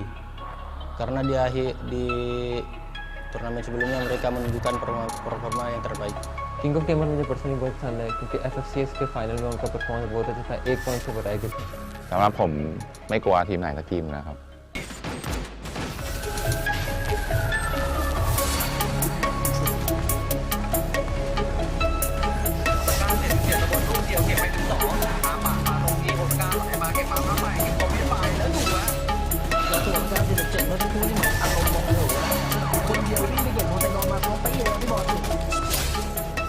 Pesan gua untuk fans DG ya tetap dukung kita, semoga kita bisa memberikan performa yang maksimal di ajang FYP nanti. To our supporters, we will do our best to conquer the group stage to enter in the final stage. ก็ฝากติดตามทีม King of Gamer Cup ด้วยนะครับผมก็เราก็ฝึกซ้อมกันอย่างหนักเพื่อจะให้ได้ผ่านถึงรอบชิงครับก็ฝากติดตามด้วยนะครับวันที่ 22 นี้ครับ Mọi người hãy đón chờ màn trình diễn của Gao tại giải châu Á lần này. Pesan saya buat tim lawan, jangan lupa untuk waspadai tim kami dan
Ladies and gentlemen, and we are now back at it again para sa ating Free Fire Asia Championship. My name is Palubi and I'm with Vince G. And paring Vince G, we are now set and done for the game 1 to game number 4. We are now entering the crucial part of our matches ngayong araw na ito. But before anything else, we would like to invite all of you to please do not forget to share the stream and support your favorite team, and as well as our Filipino representative. It is the SAF or the SAF Death Wish. Ay nako. So speaking of which, kailangan ng staff ang suporta nyo. Now they're sitting on 6th spot. Syempre, kapag tayo ay nagsama-sama na suportahan ng ating Filipino teams, nako, feeling ko, baka mamaya mag-back-to-back buya to. Kahit 3rd place, may pilit man lang. Feeling ko, kayang-kaya yan kung susuportahan nyo. I-type nyo hashtag SAFDeathWish, wag na yung buya day. Ano yung holiday na yan, mga kaibigan? Pero anyways, no? Ako excited na ako makita kung paano maglalaro ang ating teams dito sa ating last 2 maps. And we are now transitioning ourselves into the Kalahari. Ito na yung mga players natin. Unti-unti na bumabagsak and the usual strat. Pagkasakay, baba agad. Wala nang bayad-bayad. And that this is what Free Fire enjoyable to play and unpredictable to play also, no? Dahil kahit saan lumapag yung airplane path, aabutin mo. Halimbawa, dito ka sa Mammoth side bababa, sa The Sub. Aabot ka kahit nasa taas pa eh. Nasa north part ng ng mapa yung airplane path. And right now, dito, ang tropa ni Thanos, ni Bara, ni Notden, at ni Fang, yung co-contest nila, yung dalawang pyramid na ito on the side of DGE. Insane harsh. Tingnan natin kung sino ang unang ma-eliminate dito. Pare-pareha sila nagabang at nagabol ng score. Pero, with the Uzi Makonochi, Thanos once again. Medyo mahina pa si paring Thanos dito dahil isang Infinity Stone pa lamang ang hawak-hawak niya. Notden as well. Naku po, kinulang ng lakas dahil si Insane. Mas baliw pa ako sa baliw. Tingnan natin kung sino mawawala at ma-eliminate dito. Kalipat kanan na bakbakan. Jojo, nandito na. Say my name. And it is Jojo for the push. Grabe nga to si Jojo. Hindi siya nag-hesitate pasukin ang ating mga DG. And of course, the Desi Gamers already been eliminated. So we still have 11 squads left. And SES has the momentum. They managed to take all 4 kills on their heads. Kahit dalawa na lang sila dito. But they need to be careful or else magpepiestahan lang sila ng 10 remaining teams. How will they approach this? Number 1 Kings on the other hand, medyo pangit yung standing nila since nasa 11th spot sila all throughout the total standings. Pero, you know, since na kaya naman nila siguro humabol, hindi na sila makabuelo, yeah, I think they can pa naman, no? Pero, men, wag lang silang matsyempohan ng ating mga top 3 Heavenly Kings. Ito na nga, speaking of which, ang ating HQ, ang ating Sigseas, and of course, ang ating KOG na kahit na hard stop pa sila, still, relevant pa rin sila sa ating game. 5 mutants, nandun pa rin, naglalakad, the Pakistani reps, and the Dunya Gamers Esports. I think, they're just taking control of the whole Hampton. Yup, and right now, NC no chance, waiting game, and medyo iba ang approach ng Kalahari map natin, unlike ng Kalahari on the game number 2, we're in most explosive round, we're in a lot of frag grenades ang nakita natin, and even yung ginawa ni Shira kanina. So tingnan natin, speaking of Shira, ito nga si Shira, no? So tingnan natin kung mag-ala Robin Padilla na naman siya dito at gagawa ng highlights niya, and I don't know what happened on the ano man inisip ni Shira doon dahil ginawa niya yung movement na yon, but still at least kahit papaano nakakuha sila ng maraming points din, and sila pa rin ang nagmamay-ari ng refinery tulad nga ng kanina sa game number 2. Pero yun nga, little bit of engagement lamang from our first drop. Kumbaga ito yung medyo masikip ang mundo natin, kailangan nating bawasan. Hindi ito yung bakbakan talaga. Kailangan lang natin magbawas. And yun nga lang, ang unang nabawasan kanina, nakita na nga natin. So one team has been eliminated. And right now, looking at our Filipino representative, they are on the lower right side ng ating circle, and they are on the bottom or the south part ng ating Santa Clarita tayo, or Santa Clarita. medyo all goods in the hood sila. They have no enemies nearby. And ewan ko ano na nangyayari kasi napansin ko dito sa SAF, from the almost ending ng MCP, parang nagkakaroon sila ng problema. I don't know why, I don't know what, pero iba ang galawan ng ating SAF ngayong araw na ito. And let's see kung magbabounce ba. Parang iba na eh. Pag nakita ko kasi dati yung SAF, parang kinikilabutan ako kasi iba ang pinapakita talaga ng ating SAF Death Wish. Pero nung nakita ko nga nung gameplay nila na parang lumilempang, parang yung momentum nila, yung gameplay nila, pababa ng pababa. Men, iba, hindi na sila yung SAF na solid pag nakita ko at nabasa ko yung pangalan. Yes, Connor McCrory using the frag grenade launcher. Iba pa rin talaga yung yung dating niya. Iba yung impact niya sa game na yon, and using that kind of utilities and even yung weapon. Pero when it comes sa SAF as a team, iba yung nakikita ko. Iba na yung pagkakaintindi ko, iba na yung nararamdaman ko. Hindi na sila yung ganun ka-solid talaga. I don't know why, sana medyo makabawi pa sila. I think, one of the factors here, Pao, is because this tournament is on another level. Yes, they can dominate PH. Yes, they can at least prove themselves on the MCP. Pero we're talking about the entire Asian region here right now. Pero Sigsies wanted to at least fire someone here on our refinery. Kung nakita mo no chance, sinesecure nila yung ibabaw ng refinery. They're just taking the high ground, samantalang itong si Sming, mga kaibigan, is just trying to crawl his way up para lang mabulaga ang ating no chance. Pero napakadaming tao sa refinery. Now I'm curious on how will they play with the entire team na nandito lahat. Kasi they have to be careful or else mamaya mapurnada ang high ground advantage dito ng no chance at ang Epic. Dami, no? Almost 3 teams ngayon. 2 na lamang. And as yung SY natin kanina, they decided to disengage and take a little bit of a step backward. Pero speaking of backward, nandito na going in for the forward push GOW. Naku po, ito na naman ang bagbagsak ng 5MT. Lagi natin nakikita sila na pinuputrip ng ating GOW, mga kapatid. Tuka is the only player down on the lineup of our GOW. Meanwhile, our 5MT, sila ang pinuputrip dito, ginagawang pulutan, binagbabalingan ng bad trip ng ating GOW. I don't know what happened here at ewan ko, pero game number 1 medyo solid ang pinapakita ng oh my goodness, Walid is down for the count and has been eliminated. KOG as well. Oh my God, what is happening? One of the top dogs of our scoreboard has been eliminated with 5MT. Nako po, NC as well. Gustong sumunod sa pagkaka-eliminate, pero I think this is not good for our KOG, mga kaibigan, since mukhang napupurnada ang kanilang road to victory. Kung kanina third place sila, feeling ko makaka-apekto ang kanilang early out sa pagtulak palabas ng top 3. They need to at least secure the third spot para lang may chance silang makapasok sa ating finals. Yung top 2 secured na yan eh.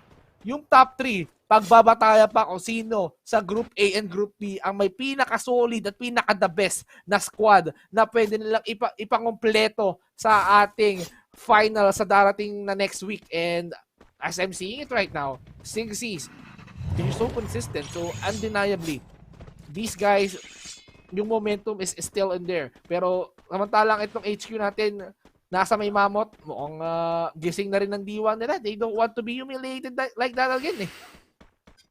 Yup. Ngayon, I'm seeing a little bit of change on the gameplay of HQ.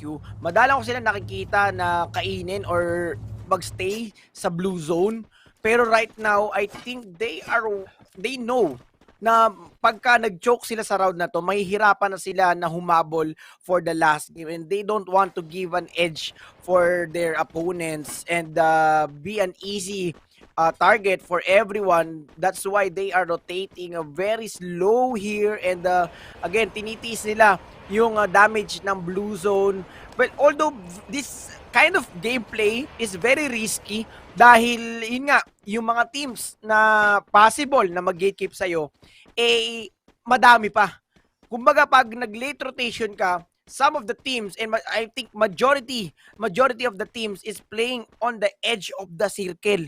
Hindi sila yung team na pag nag-rotate sila, they wanted to go deeper inside our play zone. They are waiting on the edge of the circle. Minsan nga nasa labas pa ng play zone eh. Oo nga, grabe nga naman yun. Siyempre, this is the tournament where each of these players from their respective Asian regions, ito na ang chance para humataw sila. So, they're just doing their best, no? Yes, we have Saf, Death Wish. They're just trying to hold on. Ako rin, gusto ko. Gusto ko rin sila at least makapasok sa top 3. Kasi hirap na kasing habulin ng top 1 and top 2 eh. Pero, at least top 3. Kailangan lang nila ma-secure yun para may chance sila kahit paano na maka-go in dito sa finals. Pero, undeniably Sigsies, they have the full momentum right now eh. Together with HQ, yung isang top 3 Heavenly Kings na deny na ang ating KOG. So probably another third spot will be open. May mga aakyat, may malalaglag, and Saf, naku, nasa may lava siya, matapang ang ating action star si Macrory na gustong bumawi. They need to reclaim. Pero parang look at the kills of Saf. 5 kills. Nako, ito na. In this early game, 5 kills in total na agad ang Saf. Medyo maganda ang pasok pero wag natin i-jinx dahil hindi pa tapos ang laban hanggat hindi natin nakikita na may nagbubuya. And right now, GOW is now approaching this as compound or place wherein ang dami rin natin nakita ng mga pwedeng amazing gameplays dito from the tents and even yung taas ng tower natin doon. And looking at the kill feed natin, epic nang with the sniper battle, and he takes down one player from the other team wherein he gets a kill right now. And man, I'm surprised for Saf dahil 5 kills na sila ngayon. Plus, nasa bilog pa sila. They got the control of the circle. So, meron pa silang allowance for the next phase na makakapasok pa sila. Pero delikado dahil yung bayfront area maraming building. So, madali silang mapipenetrate, madali silang mapupush, at madali silang mapipin down dito. And right now, GOW nandito, mukhang i-contest na sila ng Saf. So let us see, dito sa right side naman natin, GOW going in for the push sa 2-stack building, and Ranger gamit dito ang double vector magtanggol. Kaliwat kanan na yung mga glue and even yung mga cross spear, pero hindi, may bahay ligaw dito mga Lodi Best, and Ranger is now down for the count corner, McCrory with a shotgun pare. Eto na ang ganti na kapi. This is it mga Lodi Best. Dalawa na lamang natitira, and tuka, alam mo ba yung tuka dito sa Pilipinas? Ginagawa lang namin yung libangan. Eto na, nakotalpakan na Lodi. Mr. 07, nasa ka na. Naku, 2 is better than 1. And that, just like that, Saf, medyo slow face yung kanilang momentum. Pero it is what it is. 9 total kills for our homeboys. Ibang klase yung pinapakita ng Saf, Death Wish. Ngayon mga kaibigan, binati mo kasi sabi mo, hindi ito yung nakikita mo, pinakitaan ka lang naman ng ating Saf. And of course, Saf, ito na, the last 2 games. Ito yung meta ng mga Pilipino eh. Nagre-reserve lang sila ng lakas, tapos hahataw sila sa ating mga last 3 or 2 games. And now we're seeing it right now. Sigsies being cornered here by Epic. Samantala nakaka-receive ng damage dito si Sming at yung ibang mga boys dito. Oh, I love this. Sav just securing the zone. Ayaw nilang mawala dito, pero HQ ito ang dapat nila iwasan. HQ, the ultimate gatekeepers. Once na makasalubong to ng Saf, dinidinay lang sila ng HQ eh. Nako guys, Saf is doing great for this round. Let's see kung medyo nabuhay na ang dugo ng Saf. Ito na naman po guys, Epic. Si Epic naman from Shira kanina. Ngayon siya naman ang umaangat at bumababa. Pero mukhang all good sinod naman yung ginawa niya dito. Hindi tulad ni Shira kanina na one jump away lang. Pero SES Joju nandito lang sa likod ng ating Saf. Tingnan natin kung malilikuran niya. One player din sa side ng N1K, which is si Wochan. So it will be a 4v1v1 situation. Delikado dito if ever man na may cancer out ang mga magaganap. Dahil we all know, last man standing na lamang yung dalawang player na yun at kailangan nila ng mga kills. And speaking of kills, ito na pinuputrip na ang ating mga Epic. May SYZ pa sa taas and HQ nasa baba. Dalawa sa mga top dogs ang napagigitnaan. Dito ang Epic. So tingnan natin kung sino ang magiging food trip ng kung sino man dito. And still Tyson with a sniper shot. DMR ang gamit niya. And again, yung frag grenade kaliwat ka. Naku po! Epic PCW2 naging C4 ngayon. And Epic na once again. Eto na si Neon na with a frag grenade kaliwat kanan. And there you go. Another one bite the dust. Dalawa ang kanyang natsugi doon. Grabe, kumuha ng kills. HQ 2 kills for this kind of late game. Iba na yung pinapakita na play style ng ating HQ just to make sure na makakakuha sila ng placement points, hindi sila mababawasan agad at ma-hold nila yung rank 1 ngayong araw na ito. Nako, ang top 2 Heavenly Kings natin naglalaban dito. HQ on the low ground. They have the disadvantage pero advantage at the same time. Samantalang 6 hirap na hirap. Sumilip kung nasa ng HQ. Ang possible targets nila dito is ang SAF and ang DG. Now we have 4 squads. Ay! 4 piece na pabagsak ng malayo pero I think they have to regroup or else baka mapurnada pa ang kanilang road to Buya. They have to think carefully on their next approach. Pero let's see, ang dami pa namang squads dito pa eh.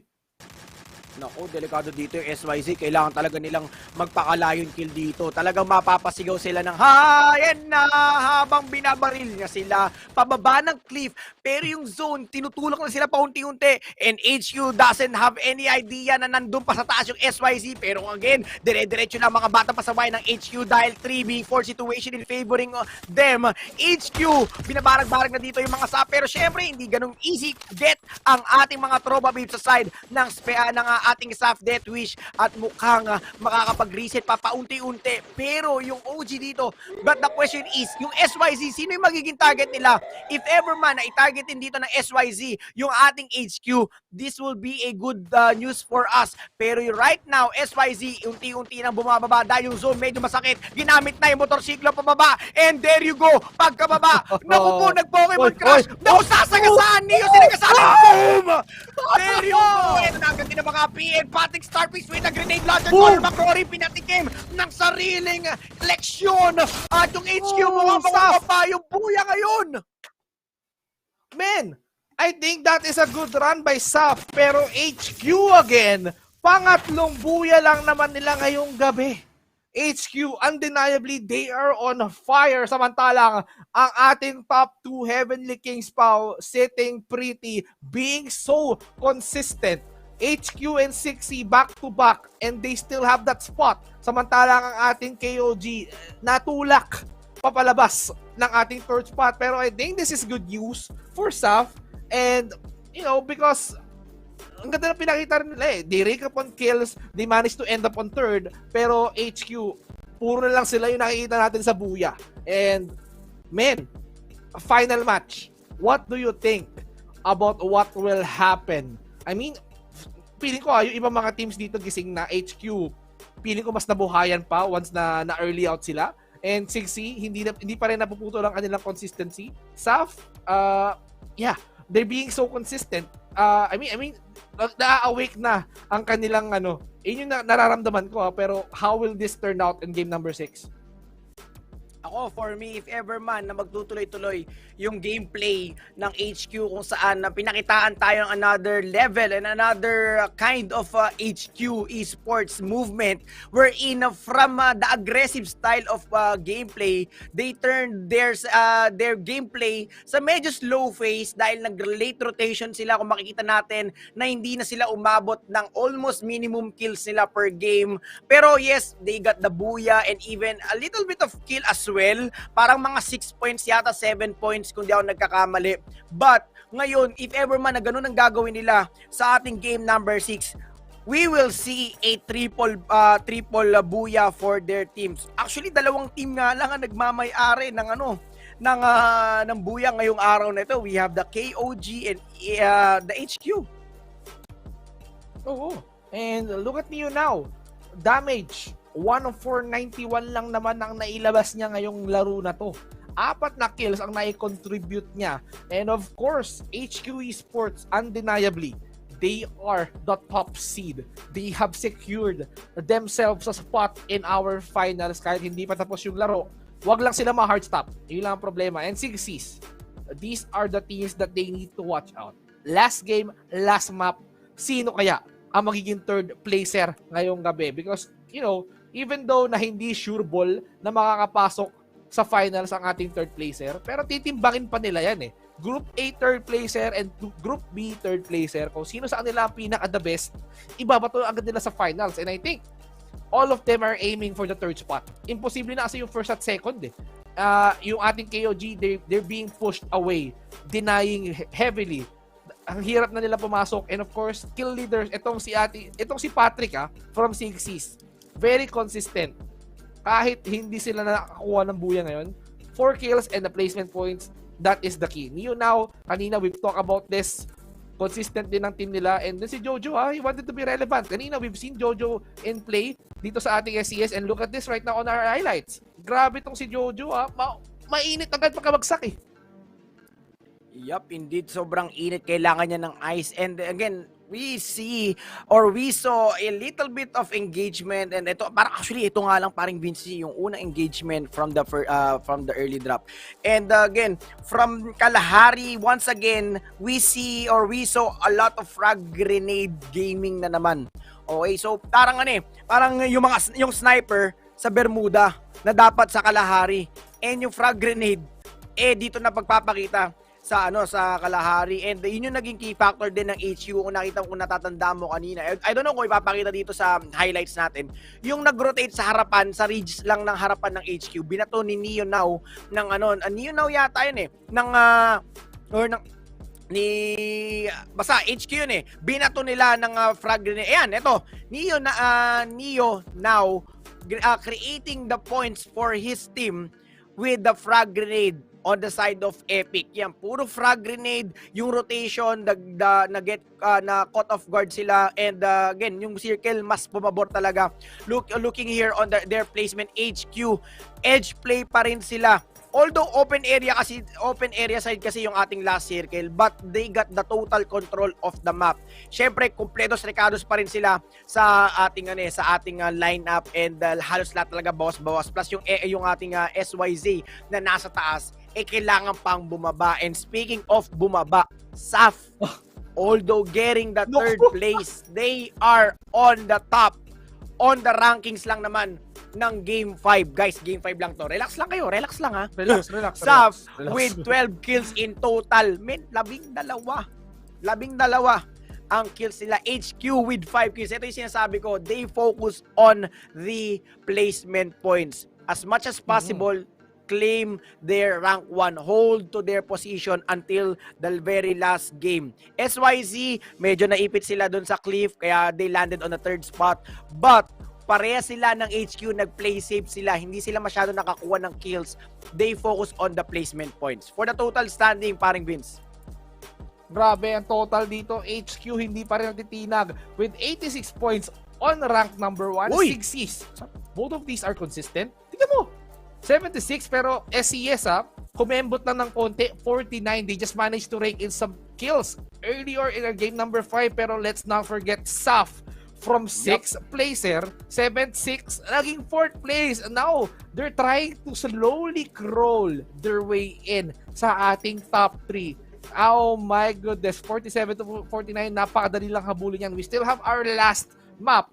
KOG on the other hand, tignan mo, from 3rd place, ang ating top 3 Heavenly Kings dito, na-deny, sobrang layo na ng KOG. Men, ang hirap na nito para sa KOG para habulin unless magpakitang gila sila on our last map. Yup, indeed. Para naman sa ating rank number 6, we have the team DG with 44 total points. Epic with a total of 33 points. NC, no chance for getting 28 total points. GOW with 27 total points. 5MT, N1K, and DGE. These three teams, lagi silang nasa bottom of the food chain. DGE, medyo minahal na nila yung rank number 12 nila. NYK as well, from 11th place kanina pa. And GOW, medyo umangat sila kaya natulak nila yung 5MT.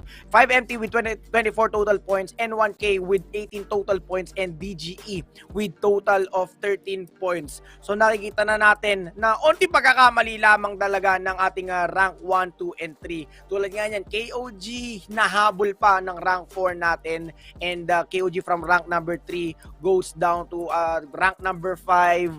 And again, yung SAF naman natin, all goods in the hood, maganda yung position nila.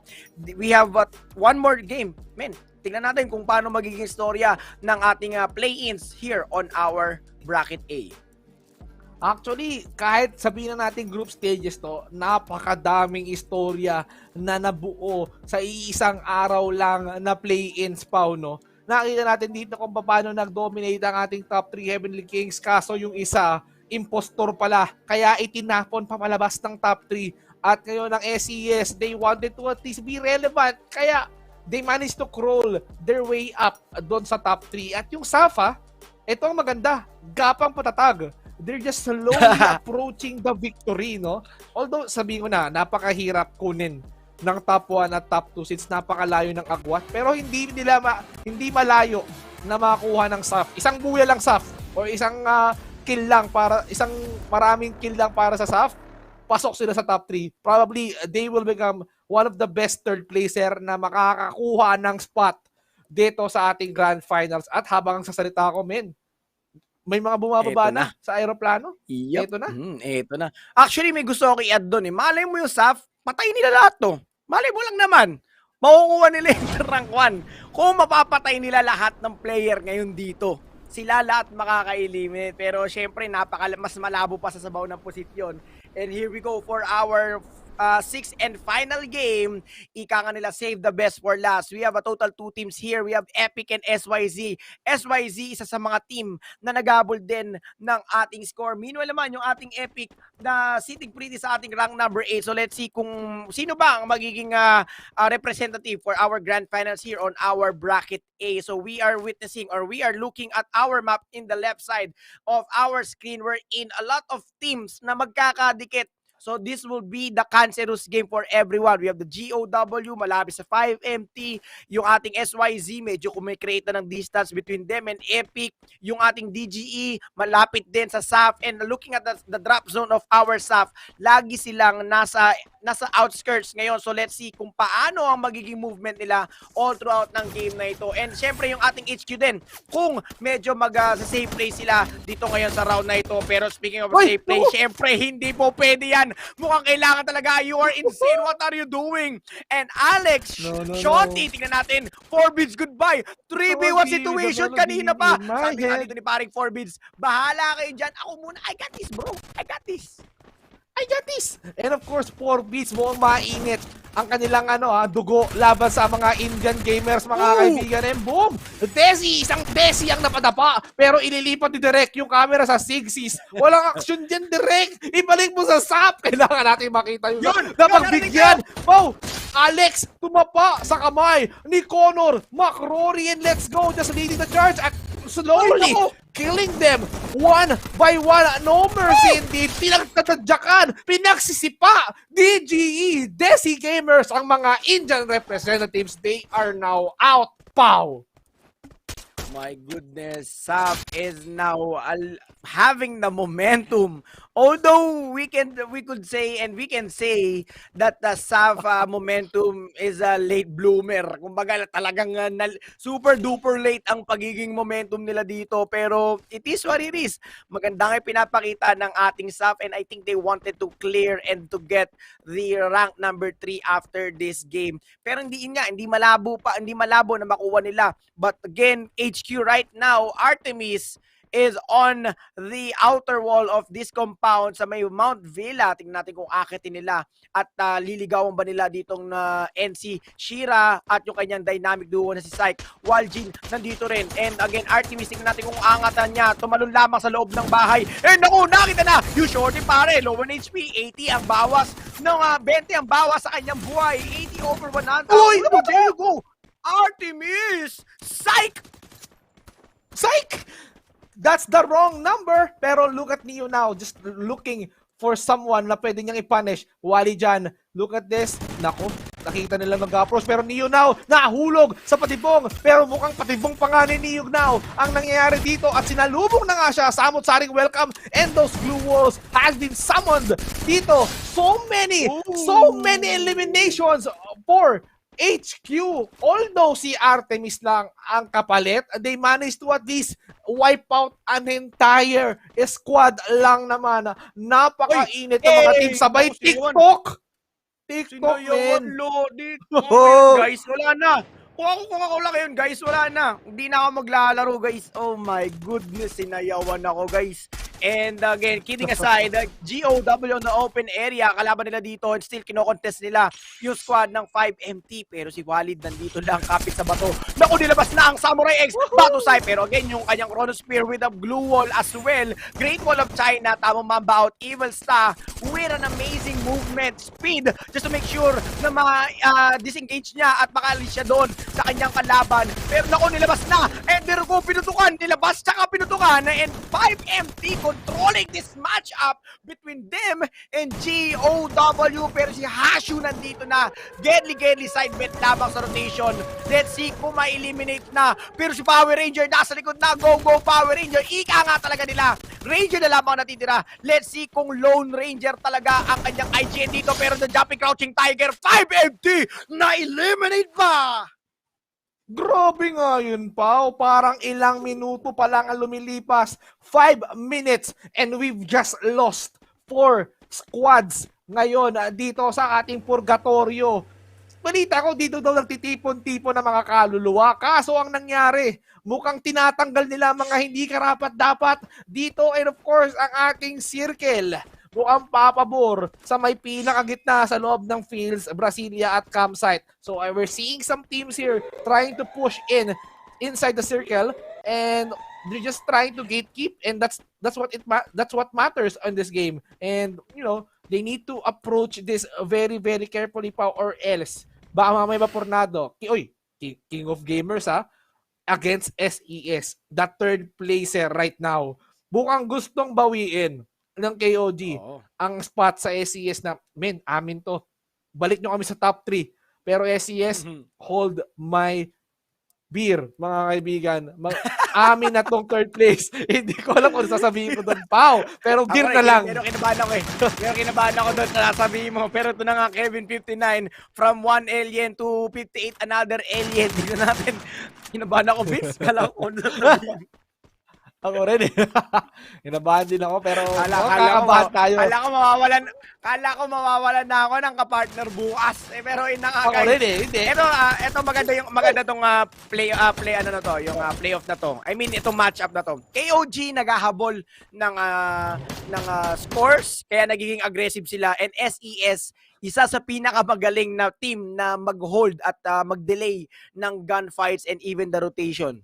Kaya maganda, kumbaga balance to. We have the ones that who is has the aggression, and we have the ones that getting a little bit of post for the teams na kung sino yung nag-aggressive play sa kanila. Kumbaga dinay-delay nila talaga. So this will be a good battle for them. As you can see, SES, meron silang chance na i-engage dito paunti-unti, but they decided to have a little bit of distance. I-gatekeep na lang namin kayo, bahala kayo dyan magpupuputok.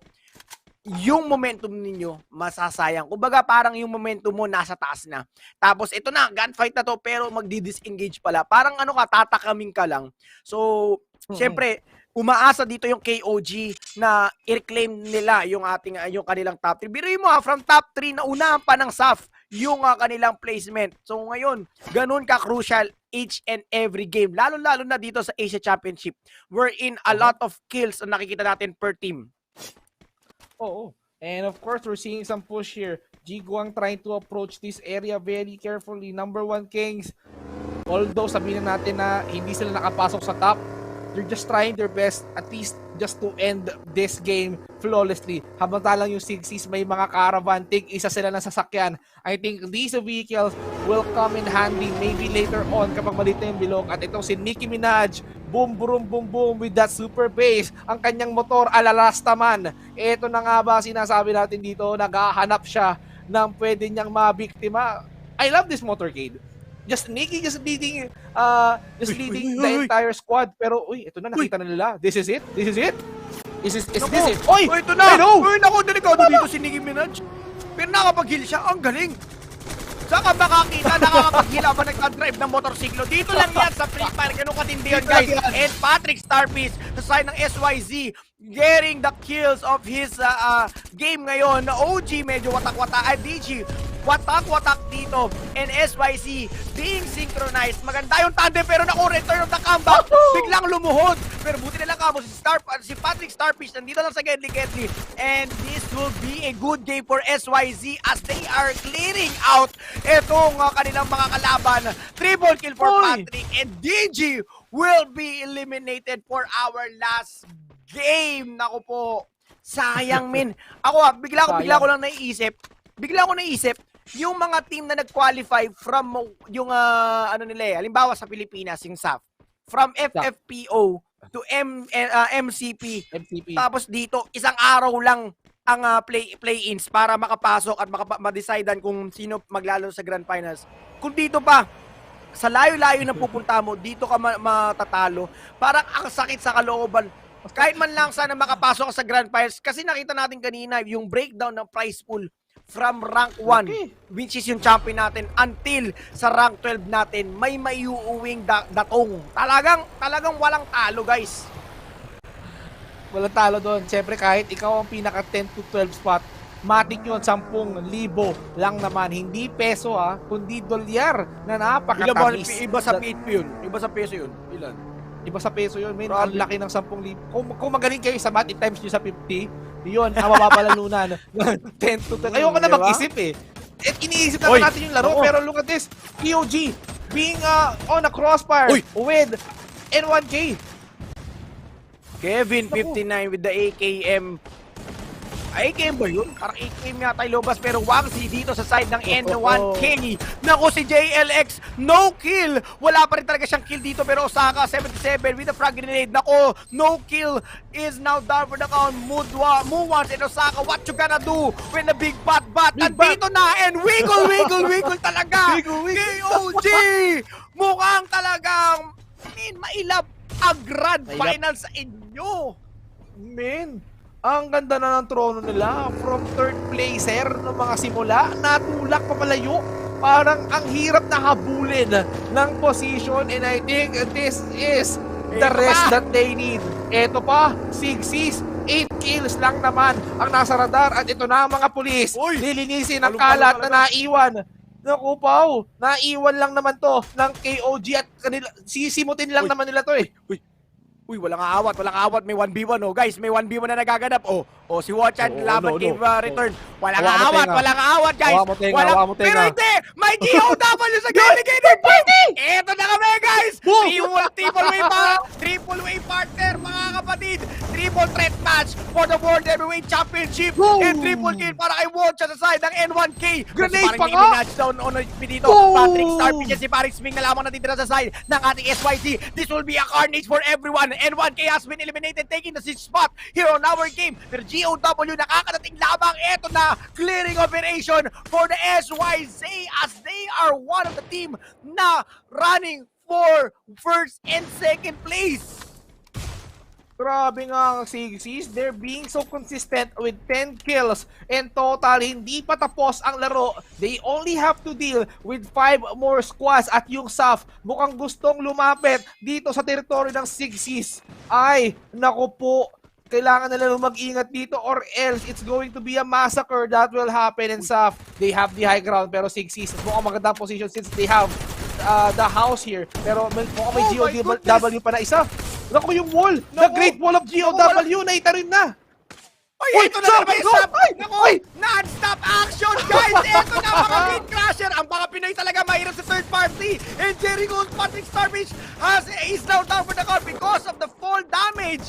Pero yung SAP, palong-palo, 5 kills in total, nandito na kami! Isa-isa naguhulugan! Ang pagdating at pagkalabog ng Pilipinas ay nafo-follow ka na ng mga kalaban ngayon dito!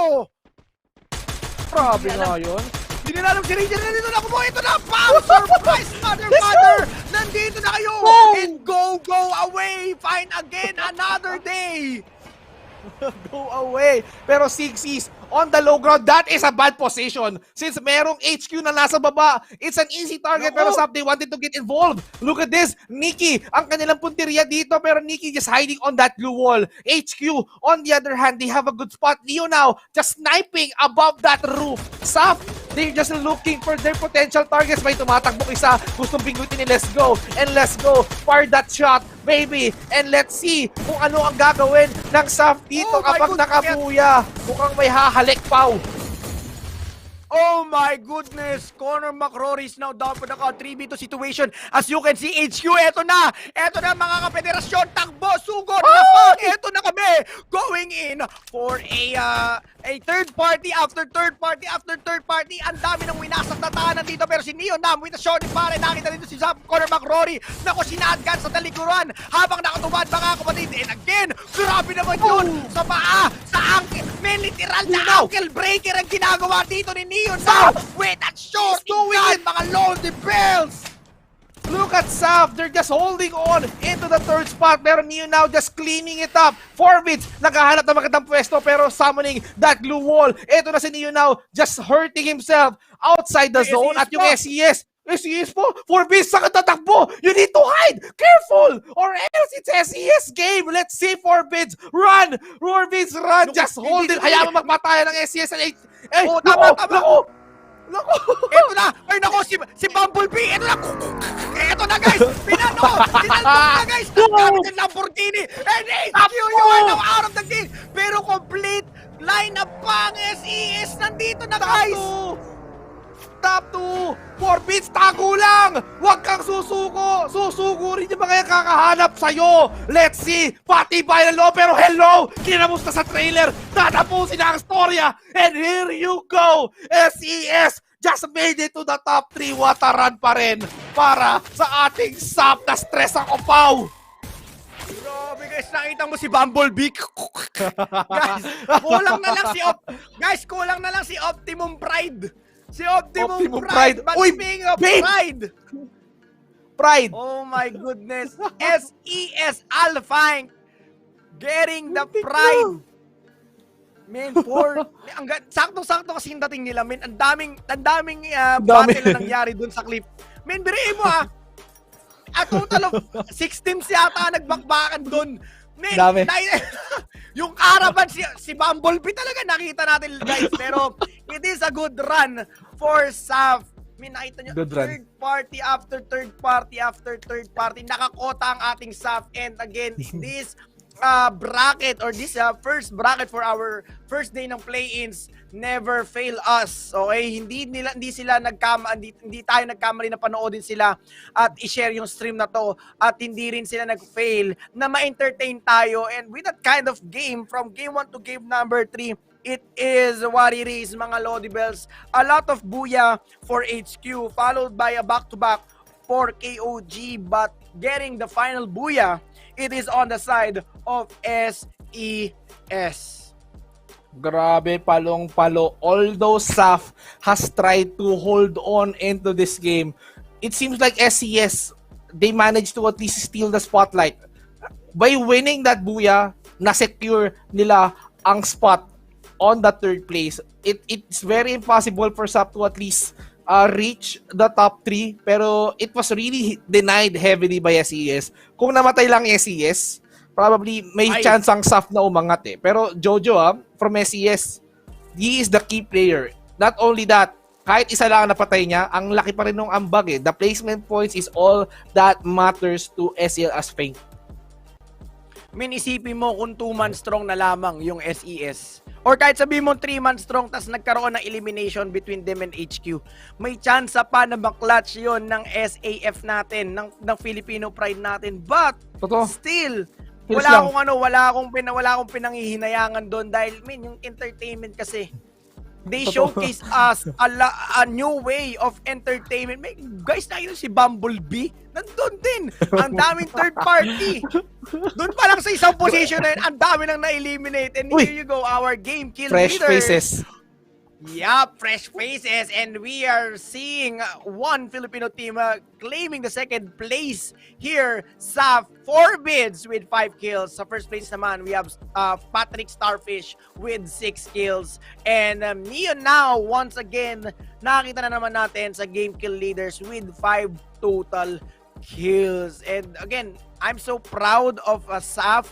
Still, kahit yung game 1, 2, and 3, medyo medyo nahihirapan, medyo tahimik. Pero from game 4, 5, and 6, lalo-lalo na 6, bumawi talaga sila when it comes sa scores. And here, looking at our highlights, we can see a lot of engagement, yung mga turnarounds, yung mga what we call, ano ba term to, yung mga sayang moments, and even yung yung heartbreaking play for KOG, kasi alam naman natin, ang laki nung ibinaba ng KOG from second place yata yung third place, going down from to rank 5. Grabe. Ang laki nung deny na ginawa nila sa KOG. Pero 5MT, look at this, they're just being so aggressive. They wanted to at least go on all out with GOW, pero GOW, they managed to at least secure a kill onto 5 mutants. 5 mutants being eliminated, pero ang nangyari, they have been denied in the process. Dahil it's really hard for him to at least fight. Pero Sigsies, we can't deny that they're so consistent. Even nung natapos yung laro, akala ko mahahunting nila yung Saf dun eh. Ang gulo-gulo na, promise. Napersa sila sa pinakababa ng cliff eh. Ang pangit ng pesto nila, and then of course dumating ang HQ just to steal the spotlight. And HQ, tapos third party eh. Ang daming third party. Taon talaga ng third party. Ayun. Ang daming third party dito, guys. At I think 6 total teams ang meron dito, and what a need coming in from NYK pala dito. So very commended yung mga gameplays. Kumbaga parang ito lang yung battlefield. Doon ka sa iba mag-loot, pero dito ka pupunta. Dito sa same exact position na pinapakita natin. And again, it is what it is for us. Napakaganda, napaka-amazing. Lalo-lalo na sa SAF, no? Nung first game natin nga, hindi natin inakala na... actually, ako, medyo tahimik na ako sa side ng SAF. Dahil nga, lagi silang na-eliminate agad without any kills, konting kills. Pero ngayon, bumawi talaga sila from below, above ngayon sila. Totoo. Sa ating... kanina kasi, rank 6 sila eh. Okay, rank 6 sila kanina. So ngayon, tingnan natin. Diba? Aakan pa yan. Maganda. Actually, it's a really tough battle between SCS and SAF. Although, hindi natin nakita kung ilan yung total kills ng SCS, pero SAF, they're just raking on kills. They managed to end up second. Although, yes, nakuha ng SCS ang buya. Ang last buya of this night, sure ball na 12 points yun. Pero SAF, 9 points plus yung total ng kills na naiambag nila. That can boost their position. Habang inihintay natin ang ating scoreboard at yung total scoreboard para sa ating entire Group A, dito natin malalaman. Matik to eh. HQ, SES, pasok na sila sa ating top 2. Matik, they have the slot on the finals. Third place lang ang pinakamainit dito. Third place, once na maganda ang performance nila dito, against dun sa third placer ng Group B, sila ang papapasukin sa finals. So, this is really, really important for these participating teams. At kung SAF yan, nako, mainit ang finals pa. Yup, hindi, kumbaga talagang kaabang-abang. Lalo-lalo na sa Philippine community ng Free Fire. And again, this is your Free Fire Asia Championship dahil talagang across all over Asia, this is the best of the best. And the teams who will advance on the grand finals, it is none other than the HQ Esports and the SYZ. Ewan ko paano basahin ito? CGG Riders. ZigZ Riders. And again, an awesome way for HQ. Lalo na, sila yung pinakamadaming buya dito with a total of 3 buya. Tapos, talagang from game 1, 2, and 3, demolition team talaga ginagawa dito ng HQ. And ZigZ Riders naman, medyo tahimik sila without any buya to. Partida without any buya, guys. Tandaan nyo, without any buya. Ngayon, this is our total stand. And sa Moses! Sa pasok na pasok tayo sa top number 3. Pasok! Pasok. Pasok sa jar, pasok sa banga, and Saf landing on our rank 3 with a total kill points of 28. Kill points of 28 and a total points of 66, followed by SEC. 5-point lead lamang ang Saf. KOG, medyo umalat. Mas maalat pa sa Salt ang kanilang galawan. Sana sila yung third place, pero they ended up on the rank 5 with 48 total points. Paring Vince for the other half. Grabe. 14 total points ay mga kaibigan. Let's talk about DG, DOW, and Epic. 6, 7, 8 place. NC, they managed to end up in 9th place. N1K, kahit paano hindi sila kulelat, they managed to end up 10th. 5 mutants, ang laki nang naitulak nila. I've seen them on top 6, on top 7, pero now they're standing in 11th place. And of course, Desi Gamers from India na itulak pa doon sa ating last. Pero men, Saf, kailangan kulelat ang third placer bukas sa ating Group B. Matik yan. Ang papasok sa finals, Saf, kung kulelat ang third placer ng Group B. Pero high hopes ako for Saf. HQ and CC, pasok na sila sa finals, secured na yon eh. Ito ang pinakamahirap. Saf, you can do it, guys. Grabe, wala na eh. Wala na ako masasabi pa. Balita ko, Vince, ang score daw ng third bukas 65 lang.